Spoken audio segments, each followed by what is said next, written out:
just live on this one. So just quickly, you would say Shalom. Shalom. Giving all praises, honor and glory once again unto Yahweh, Hashem, Yahweh Shai, Hashem, Rakah Kodash. Double honours unto the elders and apostles of Great Millstone of Bilbao. Shalom to all the Arki and listening and learning and supporting the ministry. So, Right, carry on again. Because we're on the camcorder on this side and the elder just set up the live, so we just greeting on both cameras to make it official. So the point is that, yeah, man, if you can carry on, if you can go back to Psalm 147, because we're going to get to the kicker. Right, so we're in Psalms 147. We've got up to verse 3. He healeth the broken in heart and bindeth up their wounds. He telleth the number of the stars. He calleth them all by their names. Yeah. Great is our Lord, and of great power. His understanding is infinite. Infinite, right? Infinite, that word there is bound, unbounding, unlimited. To infinity, I like that word. We know the meaning of the word. To infinity, never ending, no bottom, like there's no bottom, there's no, it's just, he understands, man. You understand? You know that he understands all your goings out and your comings in. When you fall short, he knows why. He knows your makeup, why you feel the way you feel about certain people and certain things. Or I got like a thing against the falsifiers. I know why. I've seen doctors. I got a thing against them, and he knows why. You understand what I'm saying? What I've seen, what they're capable of. So we all, the Most High looks into everything. Carry on, and everybody has their thorn in the flesh, the things that they don't like. Their personal things that they don't like, that they want to stay away from. Yeah. Verse 6. Yahweh lifteth up the meek and casteth the wicked down to the ground.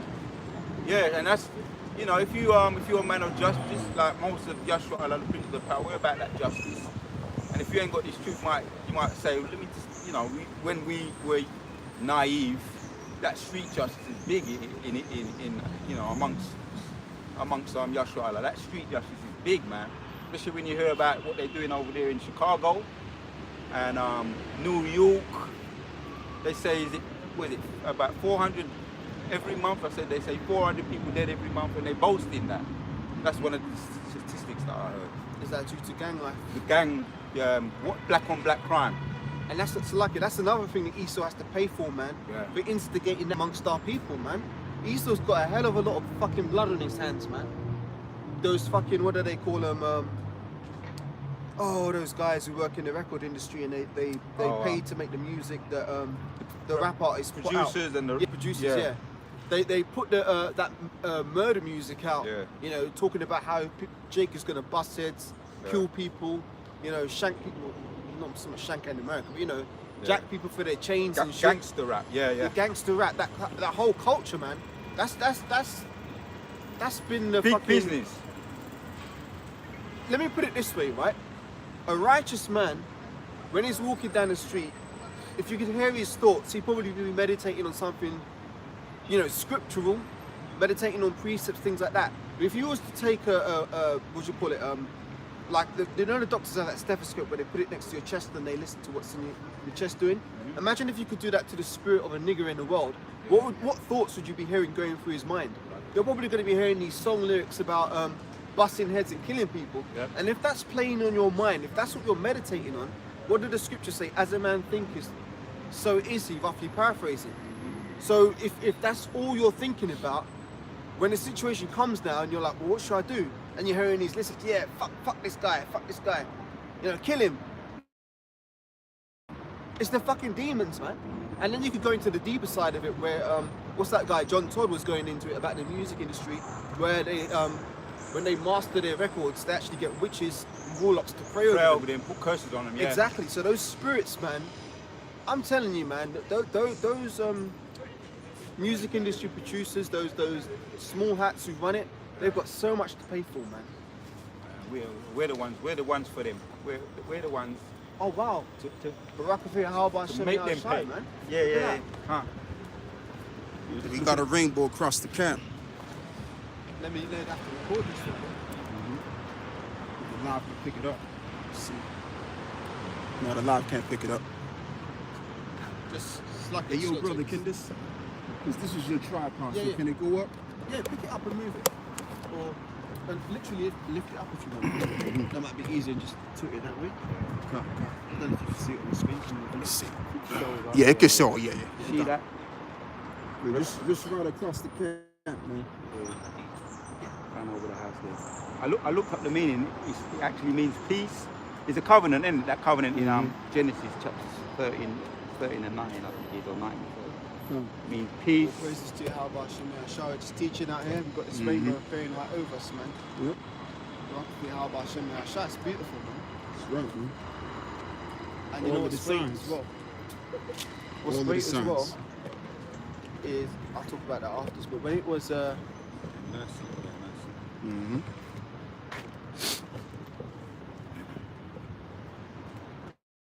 like, what was he saying? The record labels are definitely. Oh yeah, Yeah.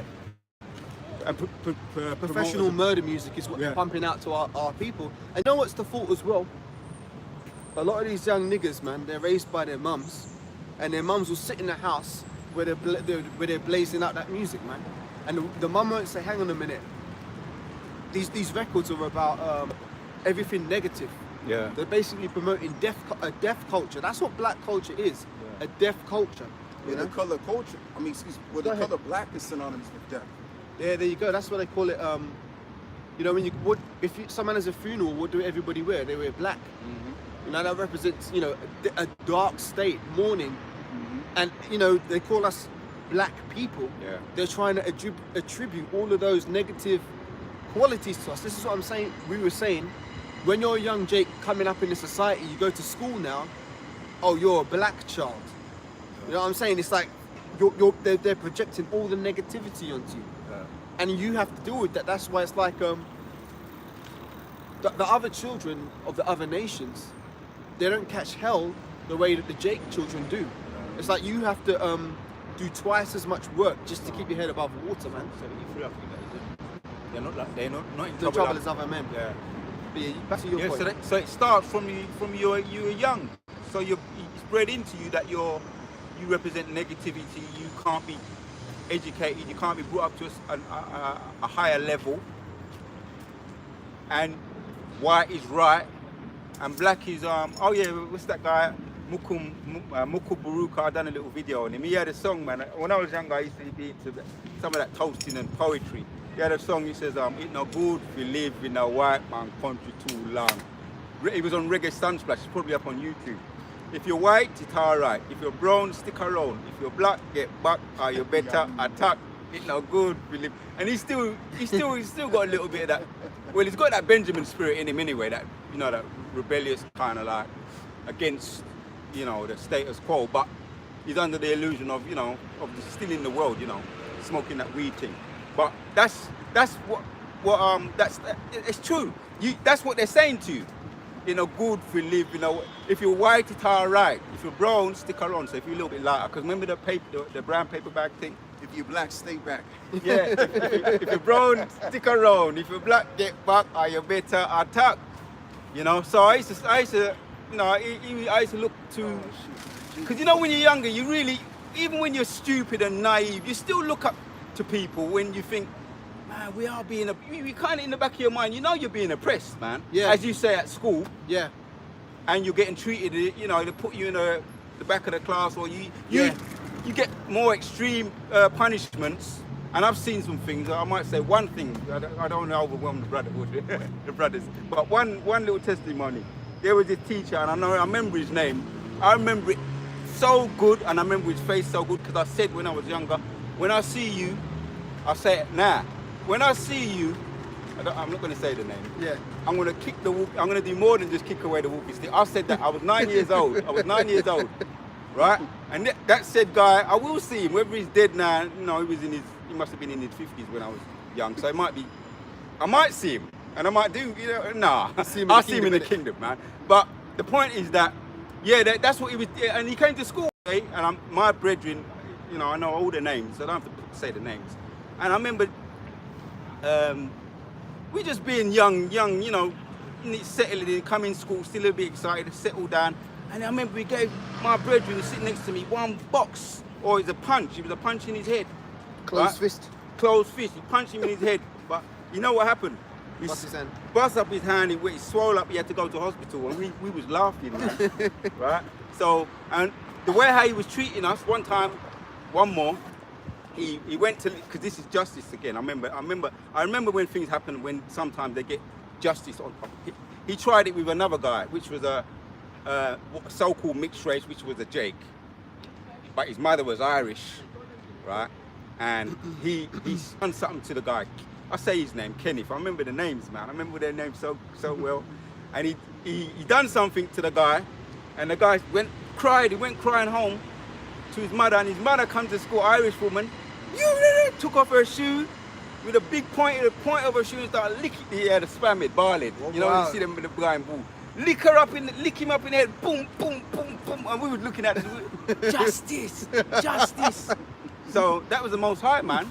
You know, you lick up my friend, innit? Yeah. So even when we're in our low state, sometimes the Most High bring you a little, you know, give you a little bit, Throw you some crumbs. throw you some crumbs, you know, throw you a little gem to make you say, well, yeah, we're being oppressed, but there is a God, you know what I mean?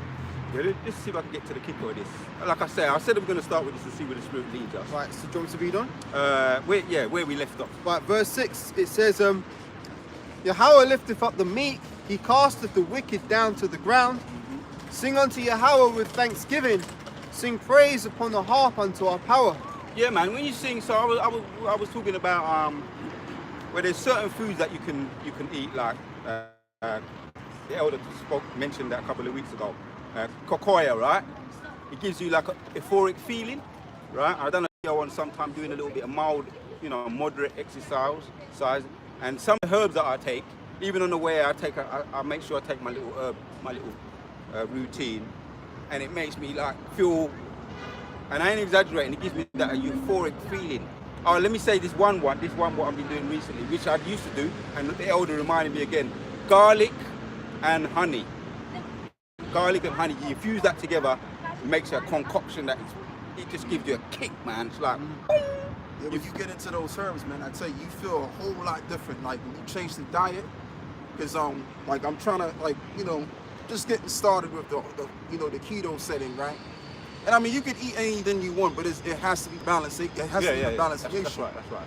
You know, but when you get into the keto, the raw food diet, man, like you just feel different. You feel alive. You feel like you could do a whole lot during the day. You know, and when you also, because I was talking about this herb before about the cocoa, right? You call it cow in the States, but that's how I pronounce it anyway. Yeah. So you know, you use some of that stuff, man. You know, stir it up, turn it into like a milkshake, and man, I tell you, man, you feel like you want top. Because when you feel like you want top of the world, you're able to do a whole lot more. When you're depressed and you're down in the spirit, you don't want to do shit. That's right. You know what I'm saying? And we got work to do. Yeah. You know, so.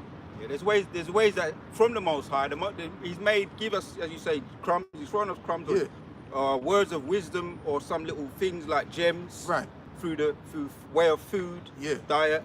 Brothers, there's always something. You know, there's always a little something the Most High will give you, man. Like if you see. The scripture says he rise up the poor from the dunghill. Mm-hmm.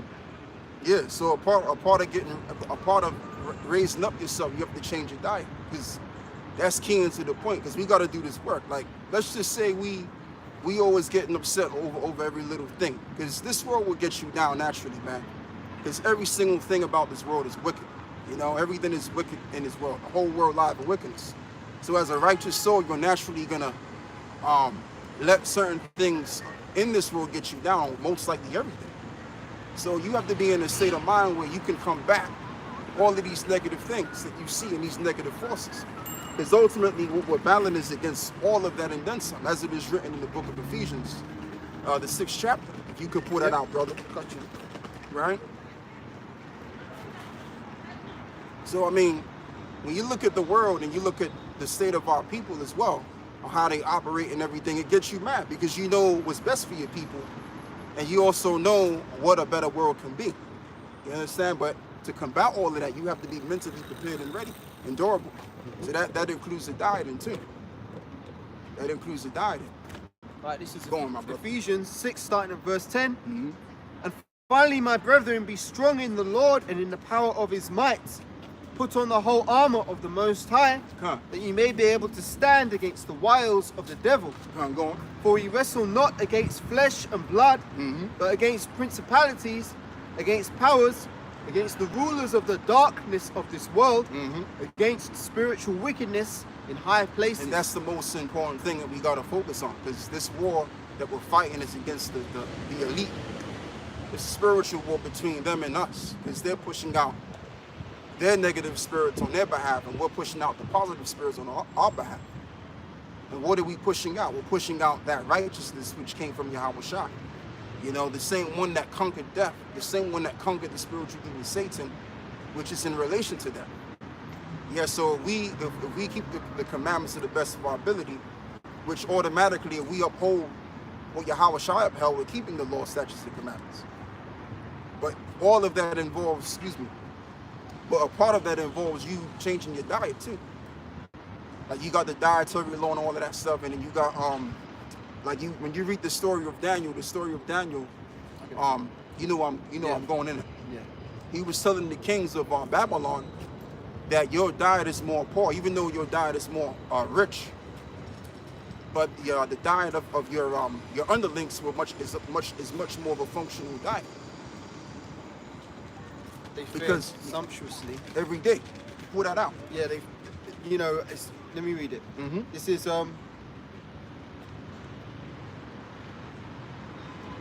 now verse 6. This is Daniel 1 and verse 6. Now amongst these were the children of Judah, Daniel, Hananiah, Mishael, and Azariah, unto whom the prince of the eunuchs gave names. For he gave unto Daniel the name of Belshazzar, and to Hananiah Shadrach, and to Mishael Meshach, and Azariah Abednego. But Daniel purposed in his heart that he would not defile himself with a portion of the king's meat, There you go. nor with the wine which he drank. Right. Therefore he requested of the prince of the eunuchs that he might not defile himself. That they may not defile themselves. So you can do, it's like the scripture says. Well, that's different. That's different. I'm going to be going off on that. But yeah, Daniel didn't defile himself with the meat or the food of the king, because the thing with the other nations, they didn't know the Heavenly Father. As it is written in the book of Psalms 147 and 19, that the Lord showed his word unto Jacob, and he have not dealt with any nation. Thus saith the Lord. So the Lord showcased the law of life to the Israelites.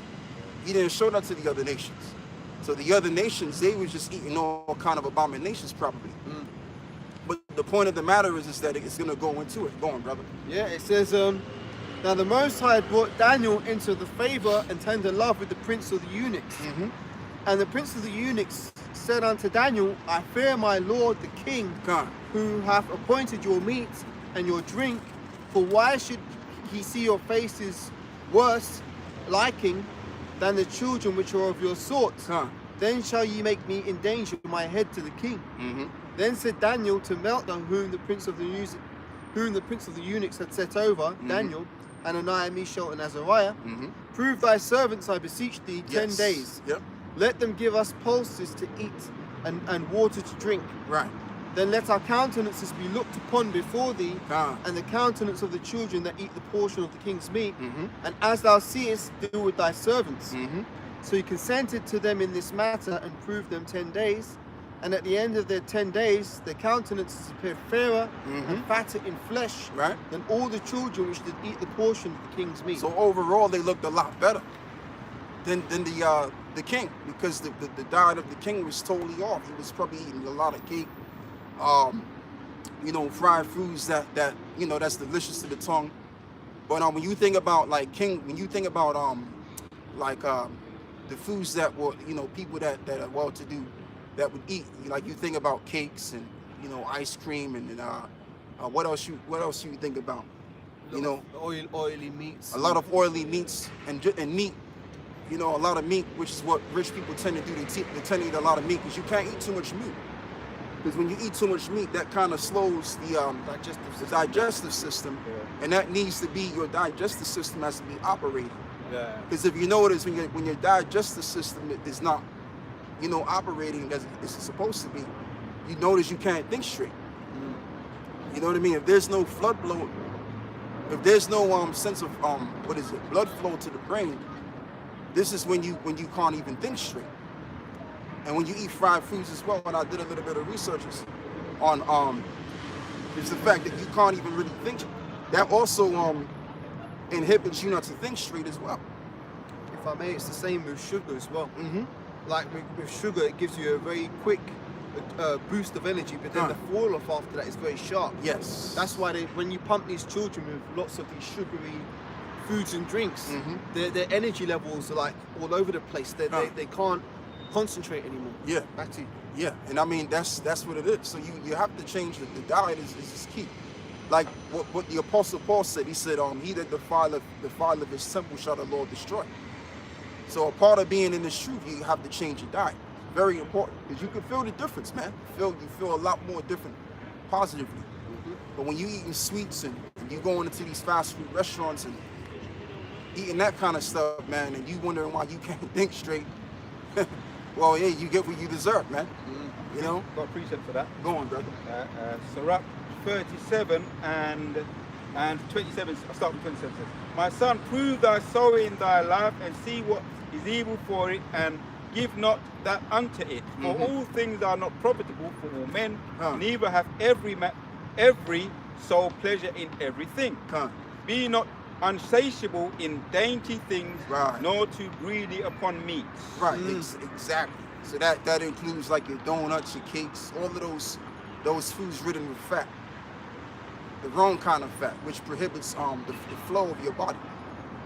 A little bit more. Go on, brother. For excess of meats bringeth sickness, and surfeiting will turn unto cholera. Yeah. I remember my mum used to say that, like when you go, you can eat fruit, but it's not good to eat fruit just before you're going to go to bed, because it gives you colic, which is like an uneasy, like an unsettled stomach. Yeah. And that's what he's saying there, cholera. And it's the same with meats. Too much meats, when sometimes you feel like your stomach is like churning and stuff. Yeah. Meats, too much meats, early in the morning or any time, too much meat, it will give you that colic, cholera, unsettled stomach. And that's what it says there. Unsatiable dainty for things, not too greedy upon meat. For excess of meats bringeth sickness and surfeiting. Because, as you say, your bowels, people when they get cancer, they usually get bowel cancer. It starts. A lot of it starts in the bowel. Most of the sickness starts in the bowels. The colon. So even if you do it, let's just say you binged on some meat, right? So lucky man. No, that's all Let's just say you binged on some meat. You can balance it out the next day by eating some salad, because you got to flush all that, salad. You got to flush all that stuff out, or drink your fluids, good fluids. There's a good fluid which is very good. Prune juice, right? Prune is good for no, not prune. I'm thinking about beetroot. Beetroot is good for the blood. Yeah, and beetroot, both of them. They're good. Beetroot is good for detoxification. Just eating the prunes itself, or the raw prunes for detoxing.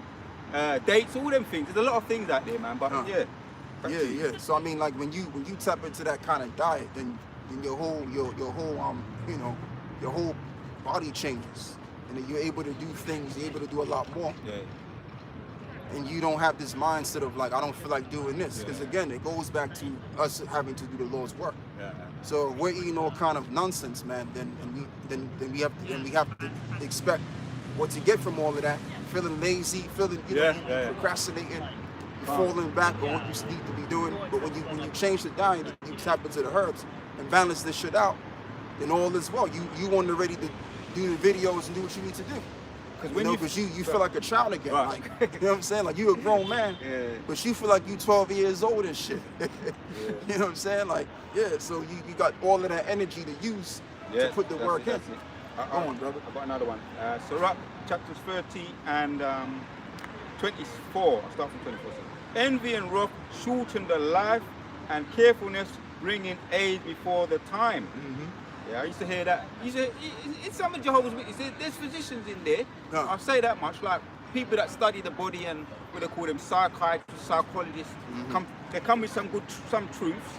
It says envy and wrath shorten the life. Like angry, always angry all the time. Yeah. I was. That raises your blood pressure. Huh?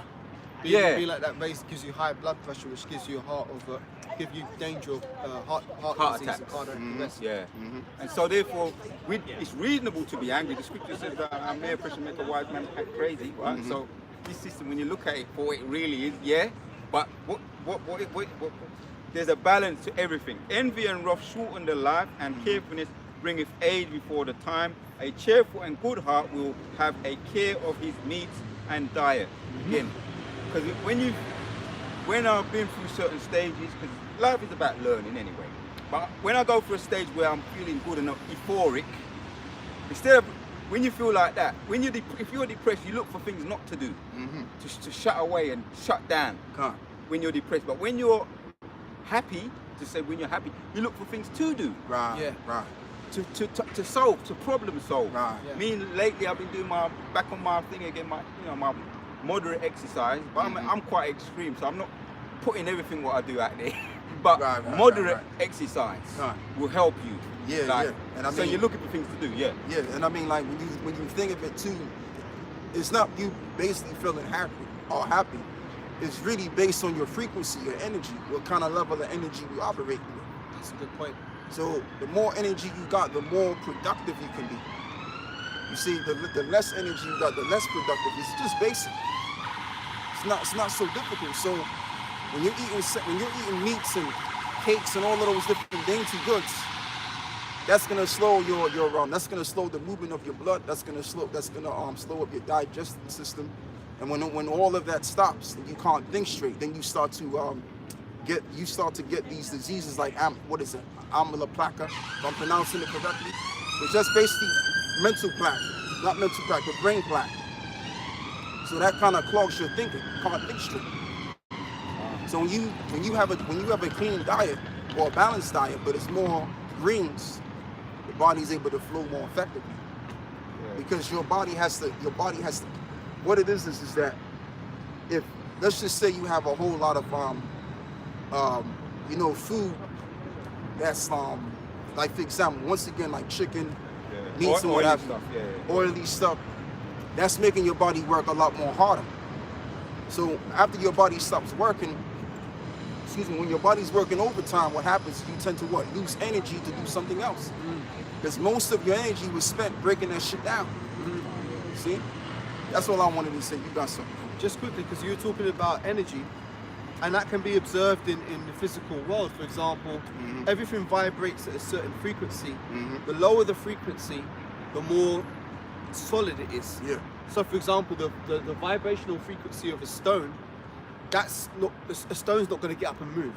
It's a very low frequency. Yeah. But as you get higher, things vibrate faster. Exactly. And it's like the liveliness of it. Yeah. So with your energy levels now, if you're a depressed person, you're operating on a slow frequency. Yes. You're low.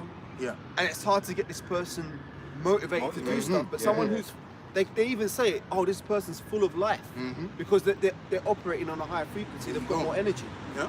Back to you. And then when you're in that high energy, when you're in that high frequency, you are the motivation. You don't have to let someone tell you. You don't need someone to help motivate you, because you're already motive. Yeah, that's right. The body's in motive state. So whatever you want to do in that motive state of mind, you just do it spontaneously. You don't have to make an effort to do something, because you're already in that motive state of mind to do what it is that you gotta do. And that's the mindset we gotta continue to uphold to the best of our ability.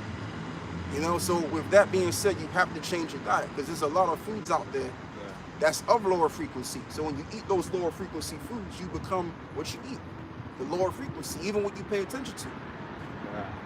All right? That's true, yeah. So the thing of it is, this is why we say what we say to our people, to be exact, that you got to repent and turn back to Yahweh Shai. Because as I like to quote in the book of John, it says that Yahweh Shai is the way, the truth, and the life. So he exemplified life because he had that frequency that he had. That's why he was healing people. He could touch people. All people had to do is believe in him, and they were healed. Yeah. So you can't heal someone when you at a lower frequency. You can heal somebody when you're at a high frequency. And that's just true. Yeah, and what that does is that conditions you to be able to see beyond what you do see. All right? The reason why a lot of our people are so jacked up out here, because for one, they're not in league with the source. Number two, they're going by what they see and what they don't see. So here it is. There's a higher power. There's a creator that has created all of this existence. Even though they say they believe in this existence, but they're not tapped into that power. All right, go on, brother. John 6 and verse 26. Yahushua answered them and said, Verily, verily, I say unto you, ye seek me not because ye saw the miracles, Right. but because ye did eat of the loaves and were filled. Right, and that's why they sought Yahushua. They only were seeking for him because of the miracles he was wrought, and formulating these foods and all of that. You know what I mean? That's what it was. It wasn't about the word, him teaching the word. It had nothing to do with that. So the thing with Yahushua, his thing was, and he already knew about the majority of Israel. He knew that the majority of them just wasn't going to cleave unto him anyway. That's why he told his disciples that the mysteries of the kingdom are sent for you. To them it is not even given. Pull that out, brother, in Matthew 13. Because the thing with the leaders of Israel, the future aristocracy, right, which is the 144,000, they have to be on that frequency to rule the kingdom. Okay, so we're getting the training firsthand. So the Lord is basically conditioning us through this spiritual training we're going through, being who we are, rehearsing the righteous acts, to become outside of what we already are, what the world said that we are. The world said that we're black, we will never amount to anything, or we're Latino, or Native American Indians. So in this environment, physically, we have to deal with this information all around this environment, but you can become outside of this environment. But you got to see what the Heavenly Father's talking about to become that. That's the goal. The goal is to become like Yahushua. Anyway, go on, brother. We'll start from Matthew 13 and 13. It says that, wherefore... No, 9 and 10, 9 and 10. Matthew 9 and 10, yeah? All right. Matthew 13 verses 9 and 10 says, Who have ears to hear, let him hear. And the disciples came and said unto him, Why speakest thou unto them in parables? He answered and said unto them, Because it is given unto you to know the mysteries of the kingdom and of the heaven, but to them it is not given. Yeah, it is not given. Like it says in the book of Daniel chapter 2, that the Lord is a power that will reveal the hidden secrets to the prophets. And as well as it is written in Amos 3 and 6, that the secrets are with the servants of prophets. So one of the secrets for the servants of prophets to have faith in a power that's invisible. But first and foremost, you got to see that power through your mind's eye to become that power. When you become that power, then all manner of possibilities can happen. Despite your environment, despite what the world says, despite what you're going through, it doesn't matter. Because you're becoming that power. You're in league with that power. Okay? Go on, brother. So it's what you connect yourself to. Like, for example, like in this world, let's just say let's say for example, right? Like I was looking at this reggae artist named Everton Blender, right? So he was saying that he couldn't get put on in his time. Around what, the 70s, the 80s. So he had to basically work his way up a little bit more. But what I thought about was the fact that it's really because he didn't have those connections to get into that music business at the time when he was at his youthful stage. He didn't have the links. So when you have certain links to a thing or two, then you're gonna more likely attribute the thing that you're linked to. So it's like, for example, the 2/3 Mormon people, another example I'm gonna make, when you look at the 2/3 Mormon people, the reason why they can't see what we're talking about, because they don't have the spiritual connection. So it's what you're connected to is that's what it's all about. Yeah, I appreciate for that. Go on, brother. When we jump down from 13, we read 11. Right. Now I jump down to 30. It says, Wherefore speak to them in parables, because they see not, and hearing they hear not, right. Neither do they understand. Yeah. And in them is fulfilled the prophecy of Isaiah, right. Which saith, By hearing ye shall hear and shall not understand, and seeing ye shall see and shall not perceive. Right. For this people heart is waxed gross, right. And their ears is dull of hearing, and their eyes they have closed, but yeah. lest at any time they should see with their eyes and hear with their ears and should understand with their heart. Which he's relating that back to Isaiah the 6th chapter. Because you got to understand, the spirits that were in the beginning, that formulated all of this existence, that's who the Lord is dealing with in the last days. He was dealing with them from the beginning stage, now he's dealing with them from the last stage. So that's why they can't see what we're talking about. Because this information was never with them to begin with. This is why the Lord said what he said, that I will stir up your pure minds by way of remembrance. Who remembers this truth? The servants, the prophets only remember the truth. They remember the secrets of the world which is to come, which is the kingdom. Shalom, brother. Right? So, like I was saying about the this reggae artist named Everton Blender. He's an old reggae artist, but he kind of became more. He was known in the 1990s, right? And he had a couple of joints that escapes me right now because I don't really research him that much. But the point is he didn't have the links to get him into that space in his youth, is what I'm saying. So when you got the connection, when you have the links, then basically you're gonna obviously get the thing that you're gonna get the thing from the people that you're gonna be connected to. You know? Just like you mentioned earlier about the drug addict. Yeah. He was connected to that world. So therefore he was still joined to it. Even though he said he was going clean and all this kind of shit, he was still linked into that world. Yeah. Like for example, I remember years ago, man, when I met the brothers from the Central London camp. And you know, I remember meeting all of the brothers in that camp, man, and because I used to watch them. I used to watch them like a lot of the times when I can.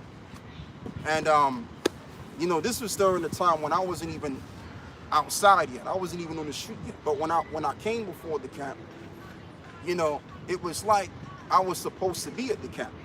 Right. It was just weird. Like when I met them brothers, I felt like it just felt like I was supposed to be in the truth right along with them brothers. So this is what I'm saying. So when you're connected with a particular thing or a people or a person that you may have not even known before, and you connect with that person, it's really because obviously spiritually you are connected to that person or that group of people. Way before you even thought about these people. Because none of us knew each other. But when we conjoined together, it was like, it was a conjunction of a group that was supposed to come together anyway. Like coming home. Yeah. So the information that we lost, we gained it back. And the reason why we gained it back, because we were able to see that information when it was presented. If you can, brother, give me John chapter 10. Okay, Khan, I'm holding Isaiah 6, but you got John 10, yeah? Yeah, John 10. Actually, you know what? Give me Isaiah 6. Right, Khan. Finish that. Just a quick one, because you mentioned this. It says Isaiah 6 and 9, and he said, "Go and tell this people, hear ye indeed, but understand not. See ye indeed, but perceive not. Right. Make the heart of this people fat. Right. Make the heart of this people fat. Go on. And make their ears heavy, and shut their eyes, lest they see with their eyes, and hear with their ears, and understand with their heart." Right, and understand with their heart. Go on. And convert. Well, I just read, innit? Yeah, but you read it in a different verse. Yeah, you Oh, bring it out. Was it the exact same verse? No, it was Matthew 13. Yeah, so that's why I brought it out, to back you up. Yeah. And understand with their heart and be healed. And I said, "Lord, how long?" And he answered, "Until the cities be wasted and without inhabitants, and the houses without men, and the land be utterly desolate." And that even stood during the time of Yahweh Shai. That's why Yahweh Shai said, I speak unto you to give you these mysteries, but unto them it is not given. So all this time the Lord was basically building on the heads of Israel, the up and coming heads of Israel, the aristocracy. Once you get the heads right, then the body will follow suit. The head is the first part of the body. So the Lord is dealing with the order of things among his people. So this is why we always say that it's only about the elect. This gospel really, if you want to be technical, it's all about the elect in this stage of the game. So when we come out here, we're not supposed to expect a whole lot of our people to gravitate to this thing, because they were never really a part of this knowledge to begin with. They're not in sync with this knowledge. They were never connected with this truth that we're bringing out. It was only for the elect. So when we come out here, we're supposed to expect the gathering of the elect through Yahweh Shai. Okay, now you can read John 10. John 10.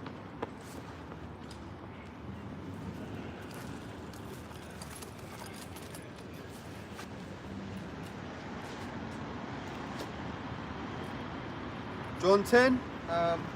My sheep hear my voice. Can't get to the point here, right? So, John 10:1. Verily I say unto you, he that entereth not by the door into the sheepfold, but climbeth up some other way, the same is a thief and a robber. But he that entereth in by the door is the shepherd of the sheep. Right. To him the porter openeth, and the sheep hear his voice. And the sheep hear his voice. Go on. And he calleth his own sheep by name, and leadeth them out. And lead them out. Go on. And when he putteth forth his own sheep, he goeth before them, and the sheep follow him, for they know his voice. Right. For the sheep follow him, they know his voice. So that's what we are. We're the sheep of the Mashiach Yahweh Shah. So when we heard our elders teach us who we were and what we were going to get concerning this knowledge, we recognized it. It sat in our minds. We were comfortable with it. Now you had a lot of people that came into the knowledge and they had some form of disagreements with it because they were never the Lord's sheep any doggone way. So they wound up leaving it, or they was listening and then they had the disagreements with certain things because it wasn't meant for them. But for those that stood so stiffly for this word and had this knowledge in their mind still to this very moment in time, it was really because they're part of the chosen or the elect of the nation of Israel. The sheep of the Lord himself. They were his sheep. All right, so we're possibly the elect, the sheep of Yahweh Shai, that heard the word and recognized it, and it stirred us back up to our estate right now. Go on, brother. And a stranger will they not follow, but will flee from him, for they know not the voice of strangers. Right, for they know not the voices of strangers. What are those strangers? All of these different. Now, don't get me wrong. All of these different camps, they teaching our people to do, and they showing the world what it is. So I give it to them. But the strangers that this is referring to is those that are speaking false doctrines. So even though we were following certain camps, and then we found our way to the great millstone, all the apostles, we recognized what they were saying, and it stuck more true to our minds. All right? Go on, read that again, brother, one more time. Right, so, on the top? Yeah. John 10:1 again. Verily, verily, I say unto you that he that entereth not by the door into the sheepfold. No, get to the point. Right, so it says, the same scripture you just read, the same verse. yeah, verse 4. And when he putteth forth his own sheep, he goeth before them, and the sheep follow him, for they know his voice. And a stranger will they not follow, but will flee from him, for they know not the voice of strangers. Yeah, meaning false prophets, false messiahs, false anointed ones. They're not going to follow these men because they don't recognize false doctrines. They recognize the doctrine which is springing from Yahweh Shai, which he's the way, the truth, and the light. You see, so we see the connection between ourselves and Yahweh Shai because we were back there with him from the beginning. So it's not what you know, it's who you know. That applies not only in the physical scale, but in the spiritual scale. Okay? It's who you know, it's who you are connected to. So you got Israelites that's walking around that are indeed Yahshua Allah, the princes of the power, but you got within Israel those that are connected to the power. Yeah. And that's the elect. So that's why we see what Yahweh Shai was saying. When the voice of Yahweh Shai was spoken through the elder apostles. Go on, brother, my brother. Matthew 4, verse 18. And Yahushua walking by the sea of Galilee saw two brethren, Simon called Peter and Andrew, his brother, casting a net into the sea, for they were fishers. And he said unto them, follow me, and I will make you fishers of men. Right. And they straightway left their nets and followed him. And the reason why I brought that out, Elder, is because the sheep hears the Lord's voice. All right? So when Yahushua came up to them, they knew there was a connection straight away. Yeah. Yes. As you said, when you put that net out, it's all like gathering. So they heard his voice, and they trusted in him, and they believed in him, and then they went and they followed him straight away. Because it says, and they straight away left their nets and followed him. Yeah. That's what it. I'm saying. And I mean that's a good point that the brother made. Because it's the same thing with us. When we heard the word, we put everything aside of our plans and what we wanted to do in the world. And we heard this word and it quickened us to just do the work now. Okay, it's some of us, it took some time to learn this thing and to study. But when we heard the word, it stirred us up to do what we're doing right now. That's why we're on the streets. Yeah. Okay? And like I said earlier, the reason why they dropped their nets, because they believe in Yahushua, they felt something there, the connection They felt something, there. yeah. And they just, They recognize that spirit. they that recognize energy. the spirit, yeah. Yeah, so he's looking go on, man. If Go I on, may, brother. that's a beautiful point because that's exactly what happened to us when we heard this word. Because we didn't come out of our mother's rooms thinking, yeah, I'm going to grow up and be a man of the Lord, preaching the Bible on the street. We had our own lives. We were, going to school or college or university or working jobs, thinking, yeah, we're going to get a career. But when we heard this word, we dropped our nets. Right. Yes. We put all those things aside and we're like, you know what? We need to follow the Lord. Powerful, man. Powerful. I've got a precept for that. Go on, brother. This is Matthew 13 and 16 says, but blessed are your eyes, for they see, Nice. and your That's a- ears, but this is for what- they hear. No, man, That's my point. beautiful, brother. Beautiful. Let me read that again. Yeah, man. Matthew 13 and 16. But blessed are your eyes, for they see, and your ears, for they hear. Right. Blessed are your eyes, for they see, and blessed are your ears, for they hear. So if you receive this word and it's gotten to you, then you're possibly of that number. You're possibly of the elect, which was predestined to be saved. Okay, like the pastors and them like to teach among Christianity.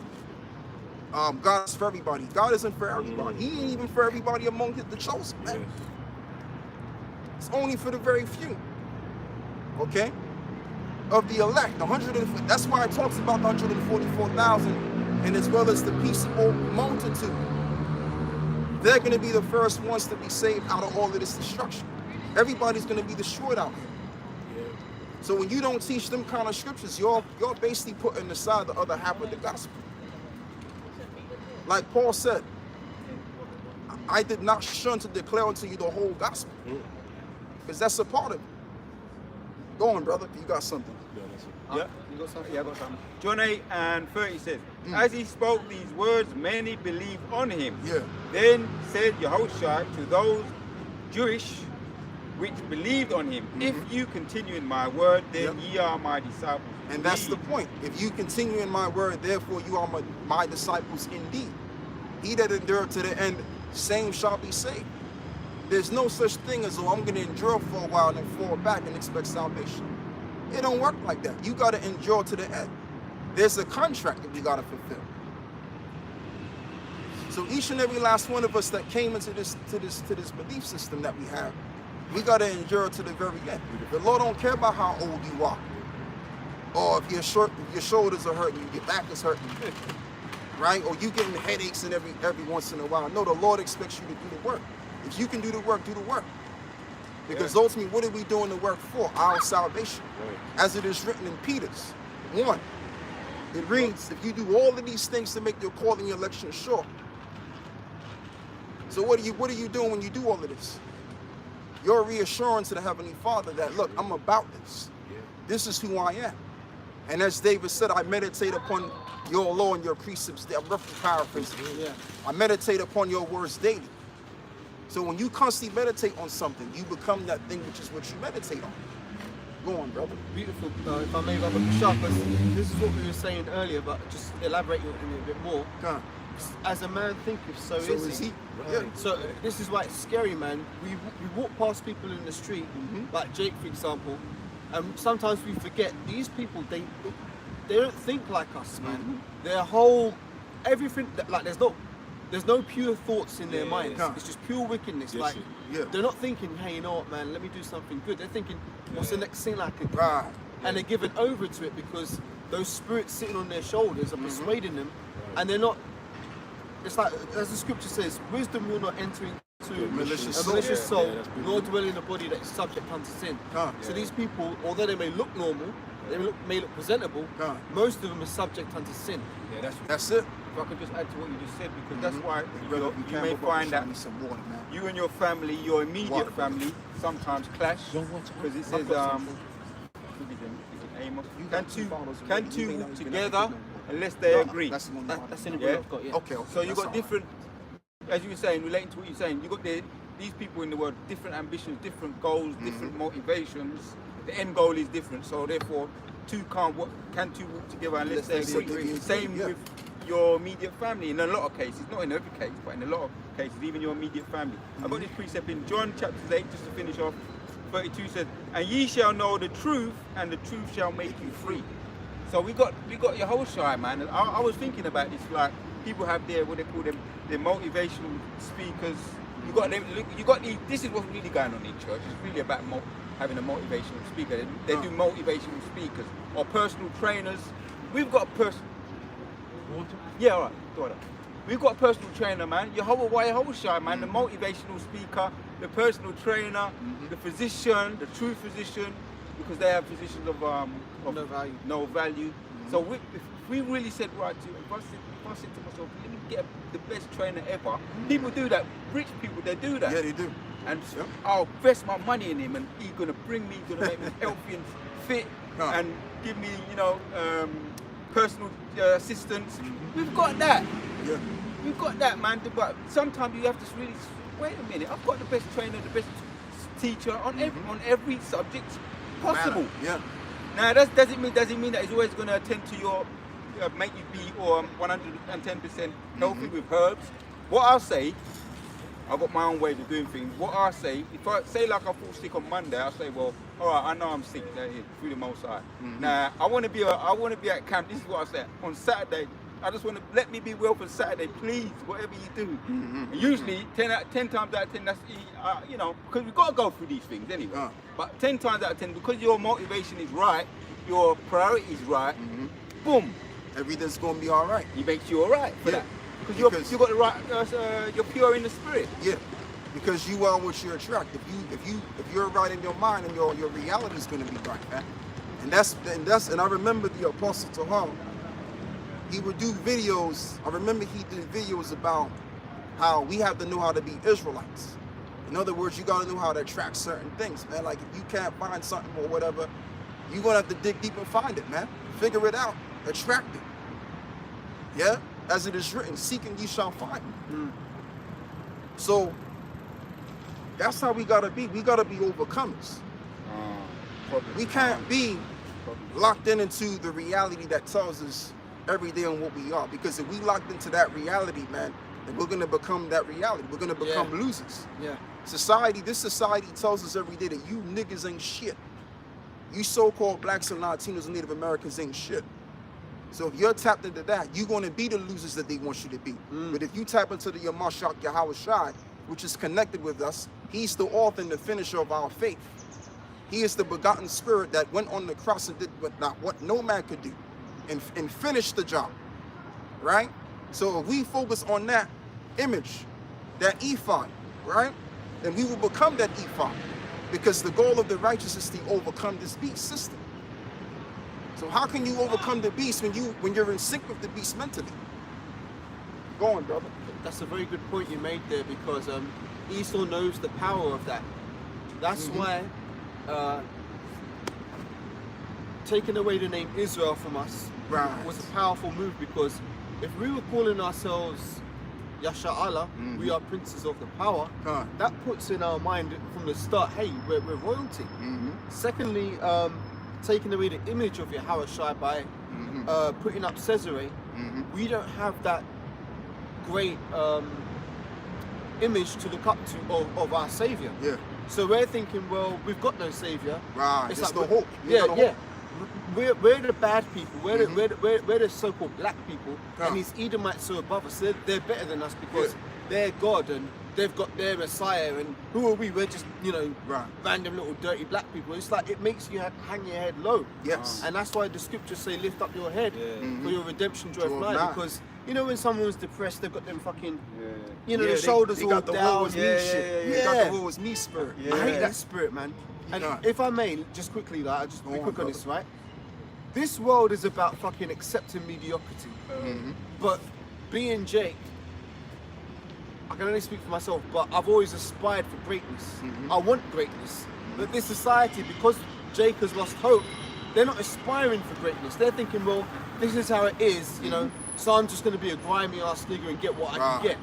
Rather than thinking, hey, you know what, man, if I have the right mind to things, I can actually build something and rise above my station. There you go. Anyway, that's enough about that.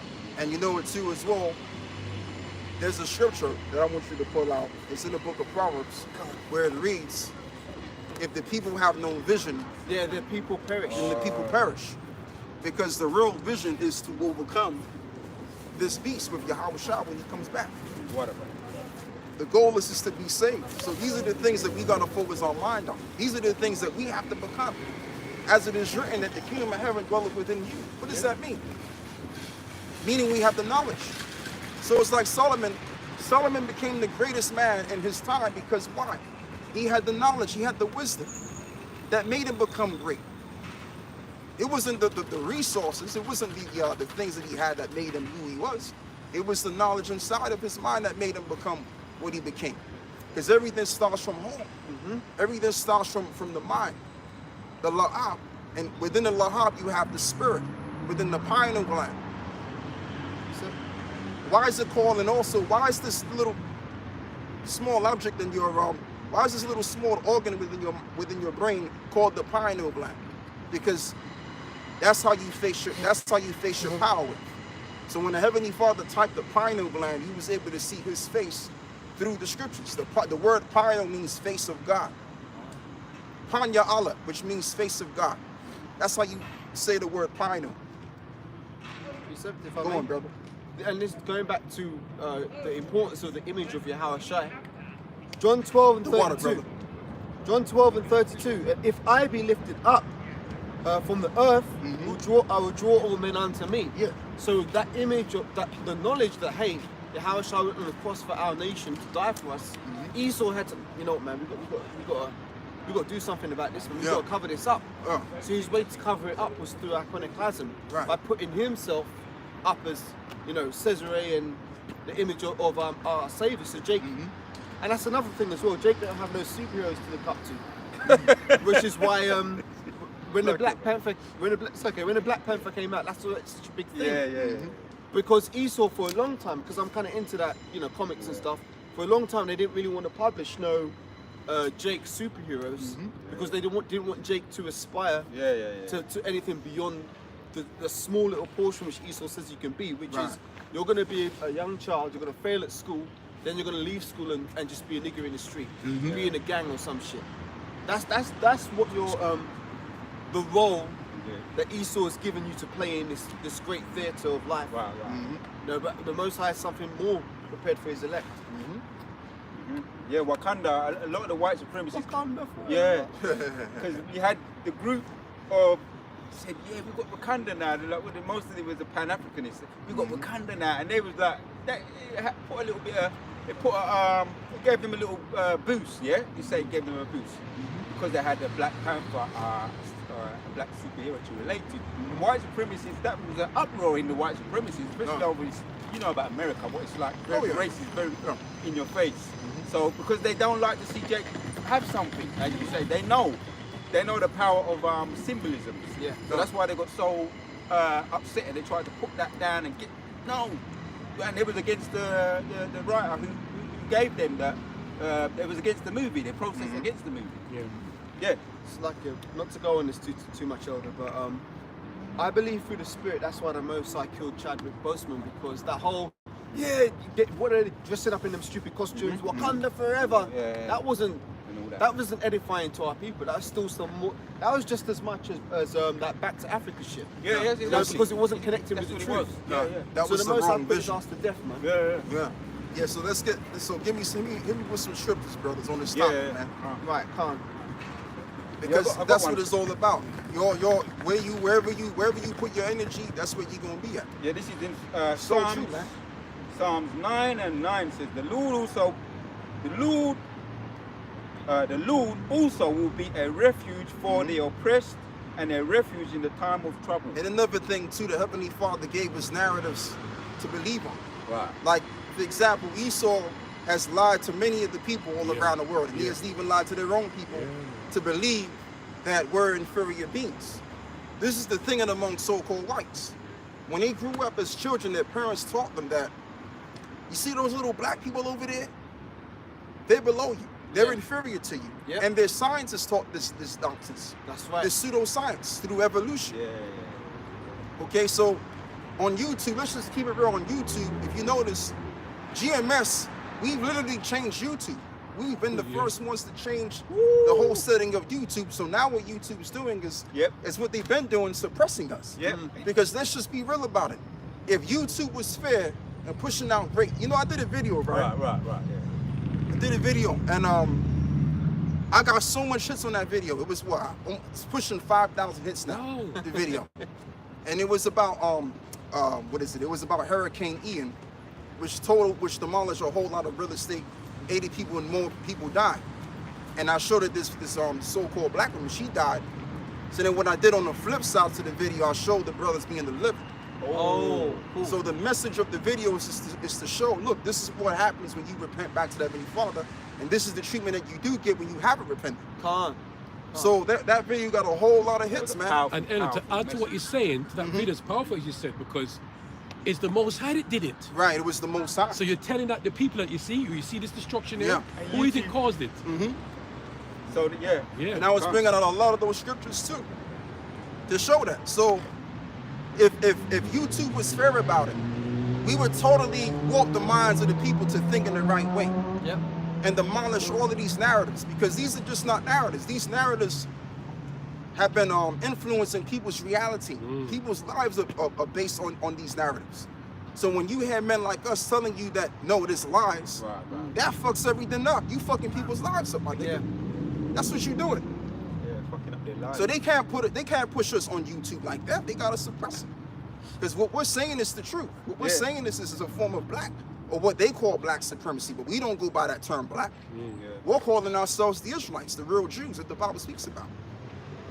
So what I've been noticing, back to your point, Elder, what I've been noticing when I do, because the goal is always to be edifying. I mean, you can touch on the negative, but then what you did, you brought the solution, you know.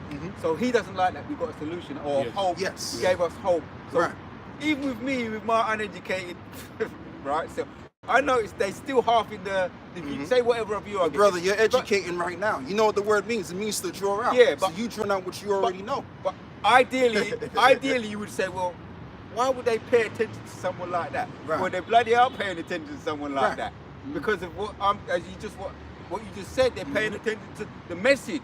Doesn't matter who they don't like the person, but at the end of the day, the message is what is the power. Power is in there. So anytime I ever views, if I was to get, they would always half the amount of views, which I know better. It's a spiritual thing, but if they think they're gonna discourage you by halving the amount of views that you get. And if you can, brother, give me the book of Revelations 12, because what you gotta understand is that this world, the powers that be of this world, they dominate the world with lies. That's their power on the left-hand side, is lies. So when we come in, what are we doing? We're actually indicating to them that their world is gonna come to an end. Therefore, their narrative is gonna come to an end. So they have to shut us down. We're shining a light on their because we're shining a light in their darkness that they're perpetuating. That's what this is all about. And through their lies, they can get the fucking birthright. Okay? But regardless of what they try to do, the truth is going to prevail, because as nature has it, good always overcomes anyway. They even show you in the films that they made. Come on, man. They know this. Go on, brother. Hit me with the scripture. You got one? Or? Yeah, just to end off in Psalms 9 again, and jump down to 10, it says, and they that know the name of the Lord will put their trust in thee, for thou, Lord, hast not forsaken them that seek thee. And that's another problem right there, because what we're telling our people as well, which is what the devil don't want, is to place your hope in another power. Esau wants you to believe that he's the one and only and true power. Okay? I have to exaggerate it like that with my voice and shit. No, you're right there at some point. You know, Jake like to exaggerate. Can't help it going, bro. What you say? I was gonna say Esau would have you think that he created the skies, he created trees. he didn't even have you believe that he can tell you who you are. Yes. Like, you know what, man? Yeah.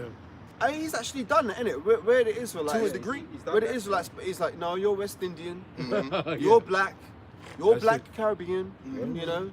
He's put all these fucking Native Americans, even calling them their names like flipping Argentinians, Chileans, Mexicans, but Esau's lies are being broken down with this truth. Yeah. Now, just a quick precept. Are you finished?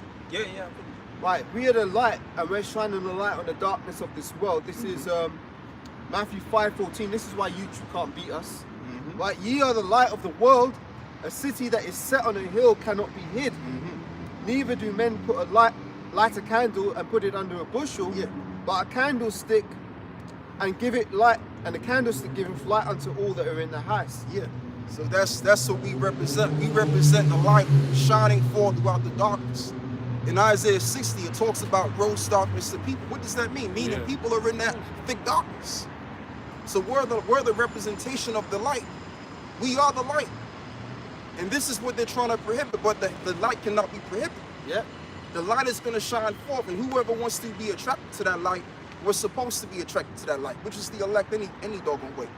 Yeah? And to also showcase that there's hope.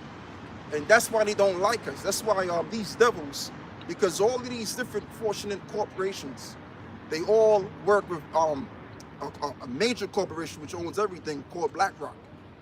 And they want the world under darkness. They want our people to be exact under darkness, because they know that our people represent the kingdom of heaven, which is none to their benefit. So let's just keep these people blind. Let's keep these people in a state of ignorance and darkness forever, so that we can also feel empowered. Yeah, because when these niggas are showing their ass by these nigga bitches and all of that, and Jake sagging their pants and all of that, Jake killing one another, that makes them feel empowered, bro. Yeah. That gives them a sense of being. It's the seeing others down. I got that Revelation Go 12 on, for you. brother. Revelation 12 verse 9. And the great dragon was cast out, that old serpent called the devil. Yeah, and that's what we represent. We represent that one day they're going to be cast out. That old serpent, that which was called the devil. Like I said, the devil has been operating based on lies. Since the old serpent, which was really the, the same serpent that beguiled Eve. And if you notice, that same serpent is trying to continue to beguile Eve to this very moment in time. That's right. All right, that's why they set up the women's liberation movement back in somewhere around the late 1960s. And after they done that, who did it affect? It affected the poor among our people. Yeah. It fucked up the so-called black communities. So if you can keep Eve in front of the communities elevating women, then guess what? All of these households will be dependent rather it being independent. Right. Because prior before the women's liberation movement, you have thriving so-called black communities. So when men are in charge, you have constructism. When women are in charge, you have destructism. Yeah. Okay? So this is the thing, and that's why they can't stand us, because we represent another construction, a heavenly construction. We also represent hope for the nation. Read that again, brother. Right. Revelation 12 verse 9. And the great dragon was cast out, that the old serpent called the devil and Satan, which deceiveth the whole world. Yeah, that's that. Hey, bro, we gotta ignore that, man. We gotta look beyond that, brother, because that's gonna happen anyway. Them two sodomites, man. Yeah, read that again, brother. Yeah, Revelation 12 verse 9. And the great dragon was cast out, that the old serpent called the devil and Satan. Oh yeah, if you can, brother. Give me Revelations the 11th chapter. Gotcha. They that saw them, they trembled. Yep, gotcha. Yeah, read it again, brother. Yes, brother. Revelations 12 and 9. And the great dragon was cast out, that old serpent called the devil. Right, called the devil. So that old serpent represents the so-called white man. Yeah. He represents that old serpent, which was later then formulated into the Leviathan. Right. Which the Lord is going to destroy. Destroy. Oh, you got that, right? Huh? No, we're just laughing at that bus which is pray for the devil. Pray for the devil. Oh yeah, right. Oh, but that's that's what a I'm spirit. saying. That's a spirit, man. Pray for the devil, yeah, because the devil's going Damn. down. So now all of a sudden the devil he need to be prayed for. That's showing you he's going That's down, man. spiritual, brother. Call her love below you, Yahweh. Basham, Yahushai, Basham, B'Kakadash. That's beautiful, When brother. last did Did the you devil find need to it? be prayed for, man? The Lord did Fuck out of that. here. Heavenly yeah, exactly. Go on, brother. And the great dragon cast out that old serpent called the devil. Right, called the devil. Yeah, man. So Esau needs to be prayed for. That's what that's going into, That's because he's going about there, to man. lose his shit. See? Hey, you know, it's spiritual. It's about 4 times I asked you to say this verse, you know. 4 times. Which and now, number 4? and this is about 4 now. And they call the bus past here, Right, innit? The right. devil. Spiritual, brother. It's all spiritual, It's man. spiritual. It's all spiritual. And the number 4 represents mercy too. Wow. So the saints are going to obtain mercy. But he will have judgment without mercy to him that showed no mercy. Right, right. See? Go on, brother. And Satan, which deceived the whole world, he was cast out into the earth. Right. So he was cast out into the earth. Like I was saying, Esau operates based on deceiving the masses of the people. So much so that people cleave unto these narratives for the sake of formulating their reality, Right. their false existence. Because when you don't believe in the truth, your existence is a lie. It's vanity. It's vanity. And then all of a sudden you start doing things according to those vanities, those lies. And what happens with lies? They perish eventually. They don't last too long. So when you're under the philosophies of lies, you don't last too long. Because you are those lies. But when you're dealing with the truth, which is always consistent, Yeah. you will always be consistent, alive. Now, please give me the book of Matthew 23. What did Yahushua say? He said, my words will not pass. Heavens and hell will pass away, but my words will not pass away. That's what he said, because the truth doesn't pass away. When Yahweh Yahushua created the heavens and the earth, right along with the angels, he created it in his truth, which is the general truth, which is what we stand for. Okay? As it is written, you could do nothing against the truth before the truth. Go on, brother. Yeah, just trying to find it. Bear with me. I think it's 35, Matthew 24 and 35. Oh yeah, I was looking 23 slacking. 24 and 45. 35. Gotcha. So what then? Matthew 24 verse 35 says, heaven and earth shall pass away, but my word shall not pass away. Right. But my word shall not pass away. Why? Because the truth does not pass away. Yahweh Shai represented that. I want to quote the scripture again. He's the way, the truth, and the life.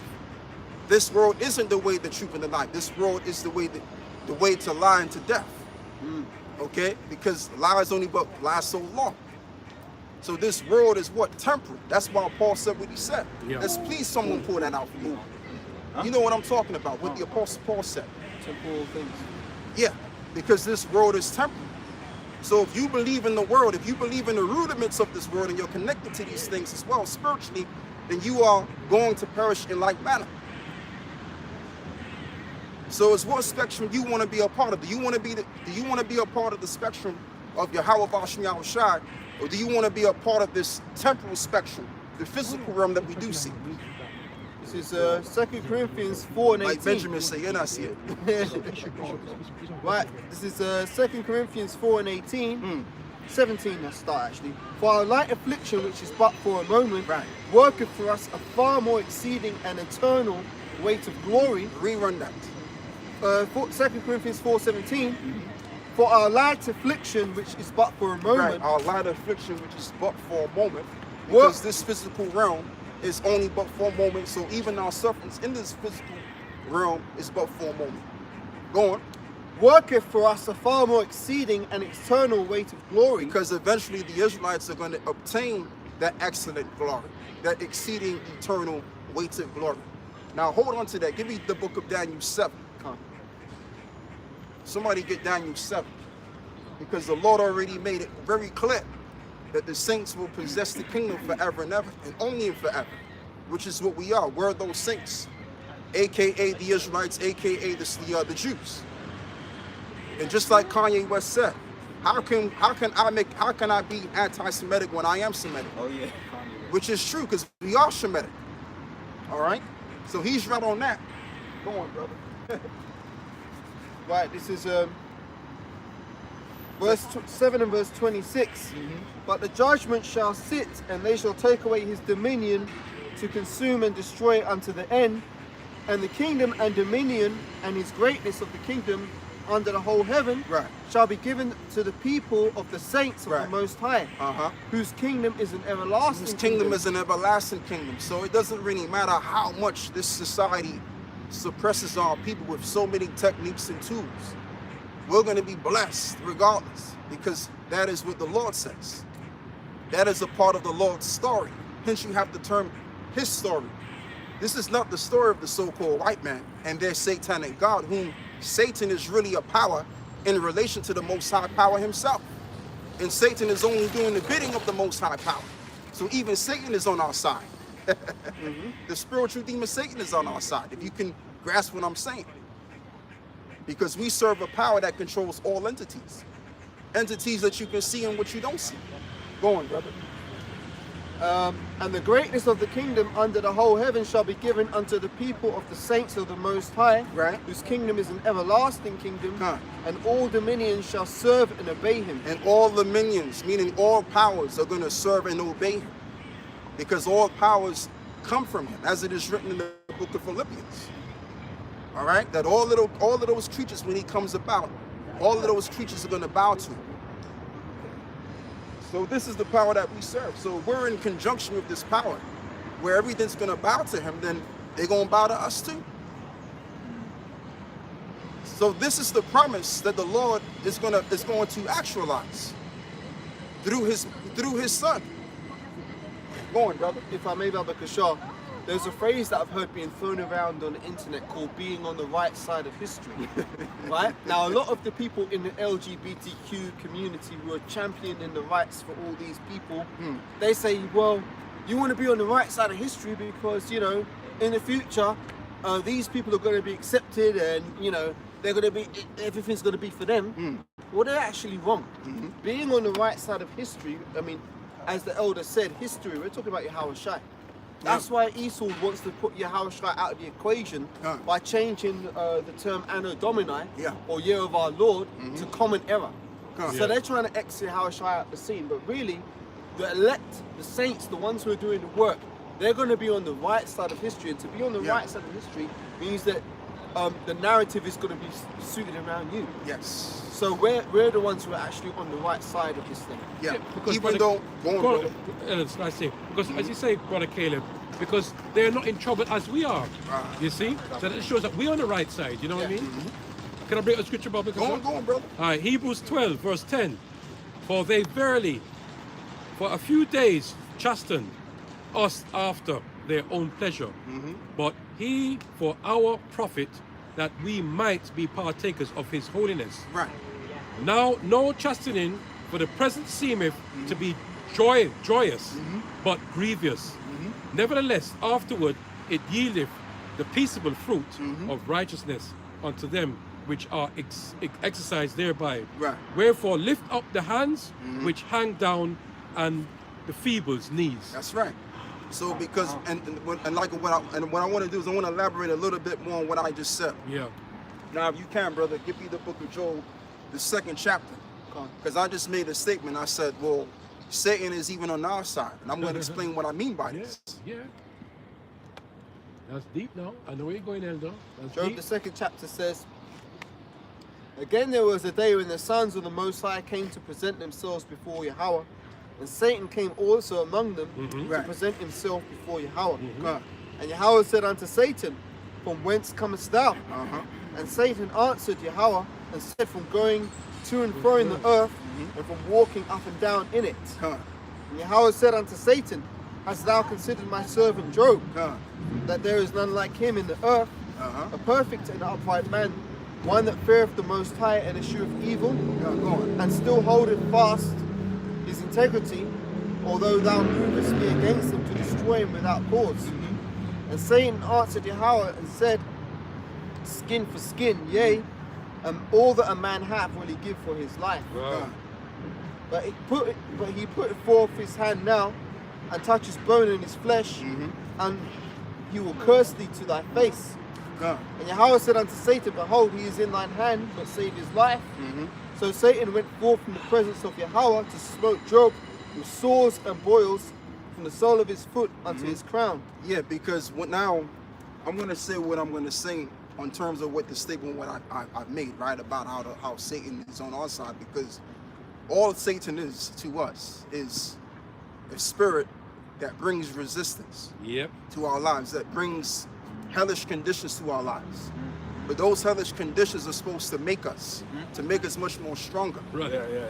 Any kind of workout you do, what are you doing? You're breaking your body down to become stronger. So Satan is doing us a favor, basically. So he's doing us a favor. It's all a play out, baby boy. Right? So check the people out that haven't really, let's just deal with it from a basic standpoint. People that haven't went through any form of struggles in their life, they become, they're weak at this point because they haven't went through any form of experiences to get to where they need to get to or to thrive in the life. Right. But those that have the negative experience that have worked their way up through the ladder to get to where they needed to get to, they're self-sufficient, so to speak. They're strong. You're made strong based on the things that you go through. So based on Job going through what he went through due to Satan, at the very end of Job's suffering, he became a lot more better and greater than what he was from the beginning. Because the only difference is he became better due to those experiences. So that's what the Lord is trying to do to us. Because during the time of Solomon had a beautiful kingdom, but Solomon went off, right? Solomon had to go off so that we can come down. Just like it reads in Ecclesiastes 7, right? When how does it go? Ecclesiastes 7, where it says, Go to the house of mourning. the house of mourning, Then to the house of feasting. Feasting, Because when a man, something roughly paraphrasing, but when a man suffereth, they make of the heart better. I've got it for you if you want it. Please read that. Right, so this is Ecclesiastes 7, starting from verse 2. It's better to go to the house of mourning than to go to the house of feasting. Right. For that is the end of all men, Right. and the living will lay it to his heart. Right. Sorrow is better than laughter, for by the sadness of the countenance the heart is made better. But by the sadness of the countenance, the heart is made what? Better. The heart is made better. So that's why Job became better than he became from the beginning before when Satan was fucking with him. You see? So that's why I said what I said, that Satan is on our side, because he's building. Remember what Satan was told by the Most High. He said, save his life. But don't. Save his life, but don't kill him. Don't kill him. Because Satan was that exerciser. Satan was that resistancy so that he can be exercised. You could have. So no pain, no gain. Exactly. So it's the same thing with us. Even though we get attacked by demons all the time and we sleep in our physical life, all of these things. Last night, boy. Hey, brother, all week, brother, man. Early in the week. It was heavy last night, brother. I agree, brother. Can I say something spiritual, right? Can I say something else? I'm not here to cut you, right? Come on. My neighbor came to me a couple of months ago, and he asked me, hear this, brother Arya, he said to me, are you dealing with any witchcraft? He asked if I'm dealing with any witchcraft. I goes, why? Right. He said, sometimes he hears me screaming out. Right. He said he hears me screaming out. So he thought I'm doing witchcraft. Huh. Because I'm calling, yo, Basham, yo, Shai, Basham, you know. But I don't know, because I'm screaming out in my dream. Yeah. And last night was a heavy night, bro. You know, a lot of the nights, but a lot was, and it was a very long, I could felt tired, screaming and screaming and screaming. And I thought about him, I said, this man, he must be, you know what I mean? You know, I was watching I don't have to mention what one it was, right? But for those that know, right? One of the elders was like, he said, I just had some bad thoughts just had to kill one. I was killing animals, man. He said, I was just thinking, I had some bad thoughts, I was killing animals. And then he just, yo, man, he was praying, man. He was praying, it was like a demon attack, you know what I mean? So, yeah, man, if I can bring this piece about, Elder. You know, go on. Because there's that saying, man. You're talking about Job, right? I want to bring out Apostle Paul. He went through some stuff, man, as well.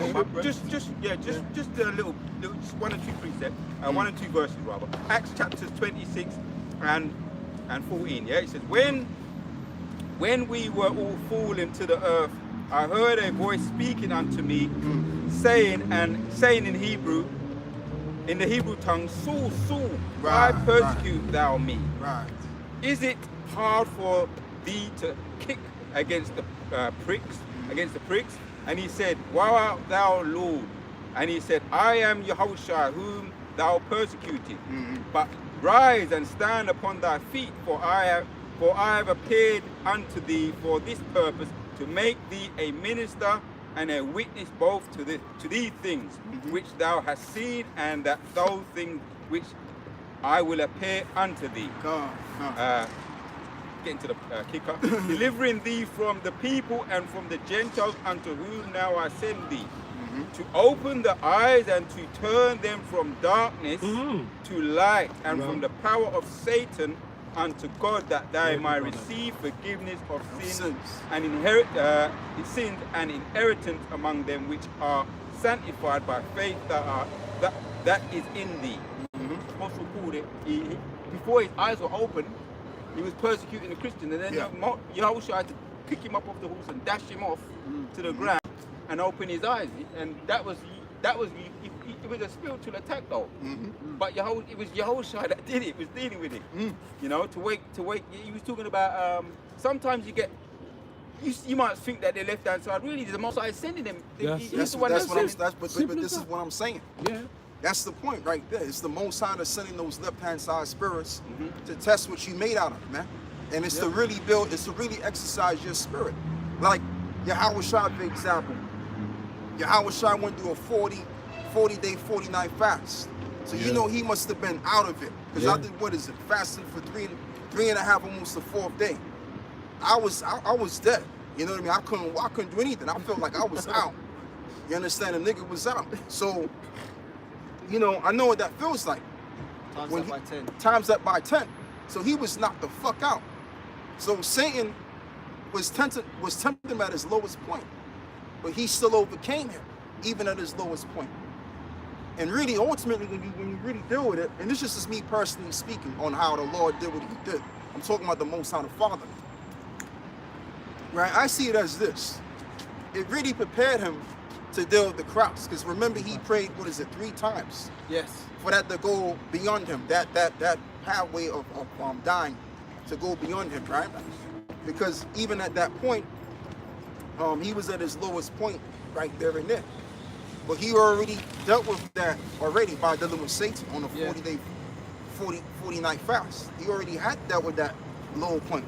Yeah. He had experience with that already, so that he can deal with the real thing. The real test, yeah. The real test. So it's the same thing with us. We have to go through the low points of the low points of the low points of the low points, so that we can become immune to being at the very low point when the real deal hits the fan. Jacob's trouble. Good point. Because it's written, Elder, everything is written for our learning. There you go. And it's profitable for doctrine. That's it. So that's just the thing. So if you're not suffering in the truth, that means the Lord ain't fucking with you. Yeah. Now I understand why the apostles used to always say that when I first came into the truth. If you ain't going through nothing in this truth, and you ain't going through any kind of form of demonic attacks or any other resistance, the Lord ain't fucking with you, man. What's going to happen when all hell breaks loose? You're going to fold up like some cheap tin foil, and you're going to take the mark of the beast because you ain't went through shit. You see, but we went through so much resistance, man. Some brothers went through homelessness, went through getting arrested in this thing, all kind of shit, man. Emotional ups and downs and shit. We done went through it all. So now when the real test, when we're tested for the real thing, we're going to just walk through it like it's nothing. Because we trusted in the spirit and the power of Yahweh Shemel Shah. When we was up and down, and look where it got us. It still got us standing. So now we can trust in this thing. Yeah? That's how it is, man. Precept. Go on, brother. This is Surah 39 and 28. There be spirits which are created for vengeance, which in their fury lay on sore strokes. Yep. And in the time of destruction they pour out their force and appease the wrath of him that made them. If I may say something on this one, when I was started getting heavy spiritual attacks, the first thing I thought to myself is, well, look, man, if I'm getting attacked by demons, that must mean there is a higher power. I mean, I always believed in God, but I thought to myself, see, most people would think, well, why would God send a demon to attack a brother? Right. It's just, that was to bring me into this truth, to give me that fear, to make me know I can't fight these things by myself. I need to turn to the Lord for Him to protect me against this thing. Now, if I may say something else as well, just quickly on the point the brother made, Apostle Paul getting knocked off his horse on the road to Damascus by Yahushua, the Apostle Paul was blinded at that point. Now, Apostle Paul was a man who was very well versed with the scriptures and well versed with the law, but the Most High took his sight away to give him the real sight. So he had to be blinded, and like, imagine, that's not a light thing. Imagine to lose your sight for a number of days. You'd be like, shit, man, am I ever going to see again? But when the Most High took the scales from Paul's eyes, he had the real vision. You know, so it's actually a beautiful thing, because in the world, someone would be like, oh, well, you've been blinded by the Lord, you're through. But you've got to have the faith that the Most High is doing it for a positive reason. Just like Job, even though he was catching hell, and his wife told him, dost thou still retain thine integrity, curse the Most High and die. Job wasn't thinking in his emotions at that moment. He's thinking, nah, man, I've got to maintain my integrity and keep believing in the Lord and don't curse the Lord. So that's how we've got to be, no matter what happens, no matter what hell we catch. And that's the test, because a lot of, you know, they call it in the world, like kids when they want to throw down a joypad and cry when they lose the game. We can't do that, man. We've got to endure to the end. So no matter what comes, no matter what test comes, and all the tests are there to prove us, because as the scriptures say, I mean, it's like I'm talking about. No, go on, brother, go on. The scriptures say, if thou finds a friend, thou must prove him first. So if you want to be like Abraham, that's it, and be the Lord's friend, he has to prove us. So that's my point. And that's a beautiful point. So we have to go through being proved. This ain't gonna be no, what is it? This ain't gonna be no walk in the park. You understand? This ain't what it wasn't supposed to be an easy thing to get involved in. You gotta be proved. That's why when you come into this truth, you go through all kind of shit. Sometimes brothers, elders will get on you, jump on you like a tiger or a lion. Jump on you like a lion. We use that animal instead, because that's really my favorite beast anyway. And as well as it's the animal of Israel. So we'll use the lion. But like I said, you got brothers that will jump on you like pounce you like a lion, because they suspect you being a nigga. But that's really for you to be tested, to go through the test. You understand? Sometimes you may feel like, damn, man, like, why is this happening to me? Like, why am I getting rebuked? You know what I mean? Like, and it could be over a misunderstanding sometimes. But you gotta just deal with it, man. You gotta deal with it. Keep your chin up, because eventually, you know, that's for your building at the end of the day. It's all about resistancy, making you stronger. Just like you was talking about how you had them demons fucking with you in your sleep. I had the same thing too, man. You know what I mean? It happens, man. That's just been happening to me ever since I was 9 years old.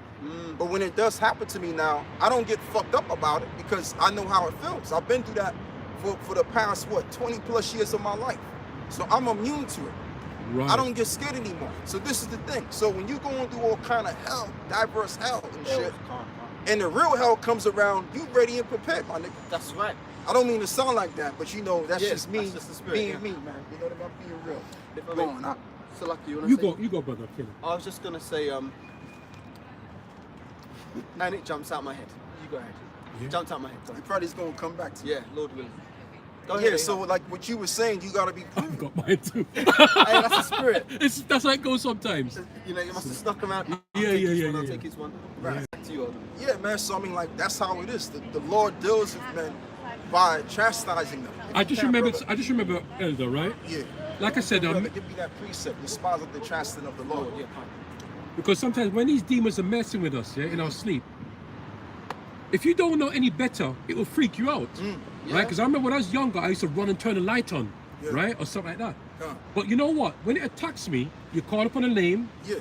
After a while, when it starts to ease down, you fall right back to sleep again. Sometimes you fight them. You too. fight, brother. Sometimes, and you know until you got certain demons of the week. Yeah. You just lay on them. You fight them. I'm saying you fight them, man. Yeah. They and they don't even come back. Yeah.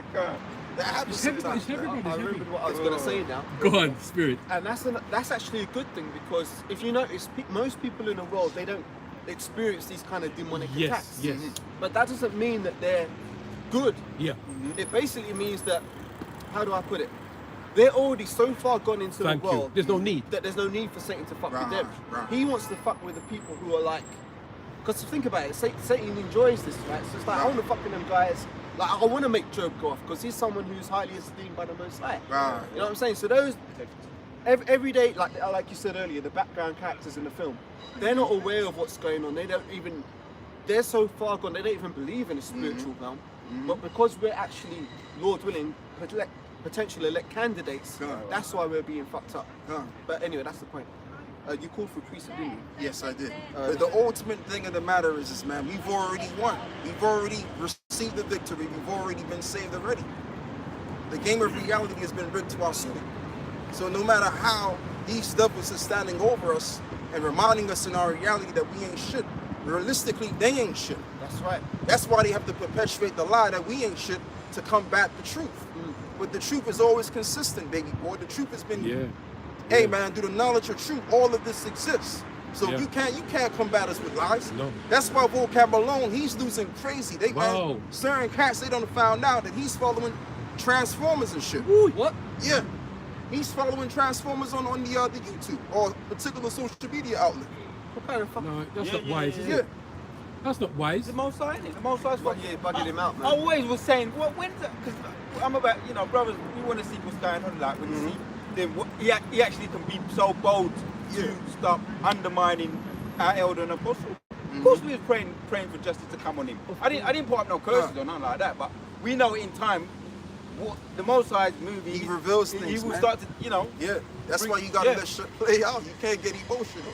Just let it all play out and everything reveal itself. Vocab Malone, he done lost a long time ago before he even got started. Every camp that he went to, man, brothers made him like a fucking child, man. Playing with him like a goddamn ragdoll. With them scriptures, man. He coming with books and his version of the scriptures, like he knows something. Nigga, you don't know shit, nigga.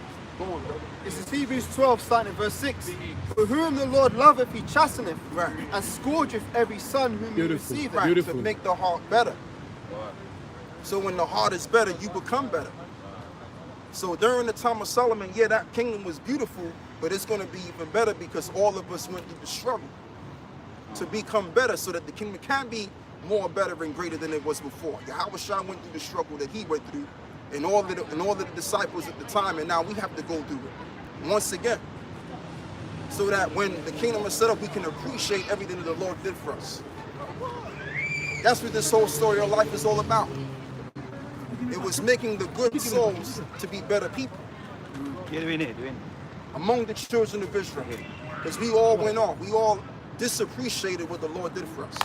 So he had to put us through the timeout and make us to suffer so that we can see much more greater and get the big picture. Go on, brother. If ye endure chastening, the Most High dealeth with you as with sons. Right. For what son is he whom the Father chasteneth not? Right. But if ye be without chastisement, whereof all are partakers, then ye are bastards and not sons. Right, then you are bastards and not sons. And that's what a father is supposed to do to a child. It's to chastise and to discipline a child. Not for the sake of disciplining the child so that he can be a conducive, productive being. Okay, so when the kingdom is set up, we're going to be in the right state of frame of mind. Because when we look back in our history, we're going to be like, yo, we did A, B, and C, and this is what we had to deal with. And we don't want to go back down them roads anymore. True. We don't want to visit down them roads any fucking more, bro. So we want to stay right here. We want to stay in the kingdom. Even David said, and David was doing good. David said, man, it's better to spend days in the courts of God than to spend days in the days of wickedness. Yes. He got a little picture of the kingdom. Hey. You understand? So the Lord could give you 0.1% of the kingdom, and you already convinced. You ready to do everything, man. Shalom, my brother. Y'all no.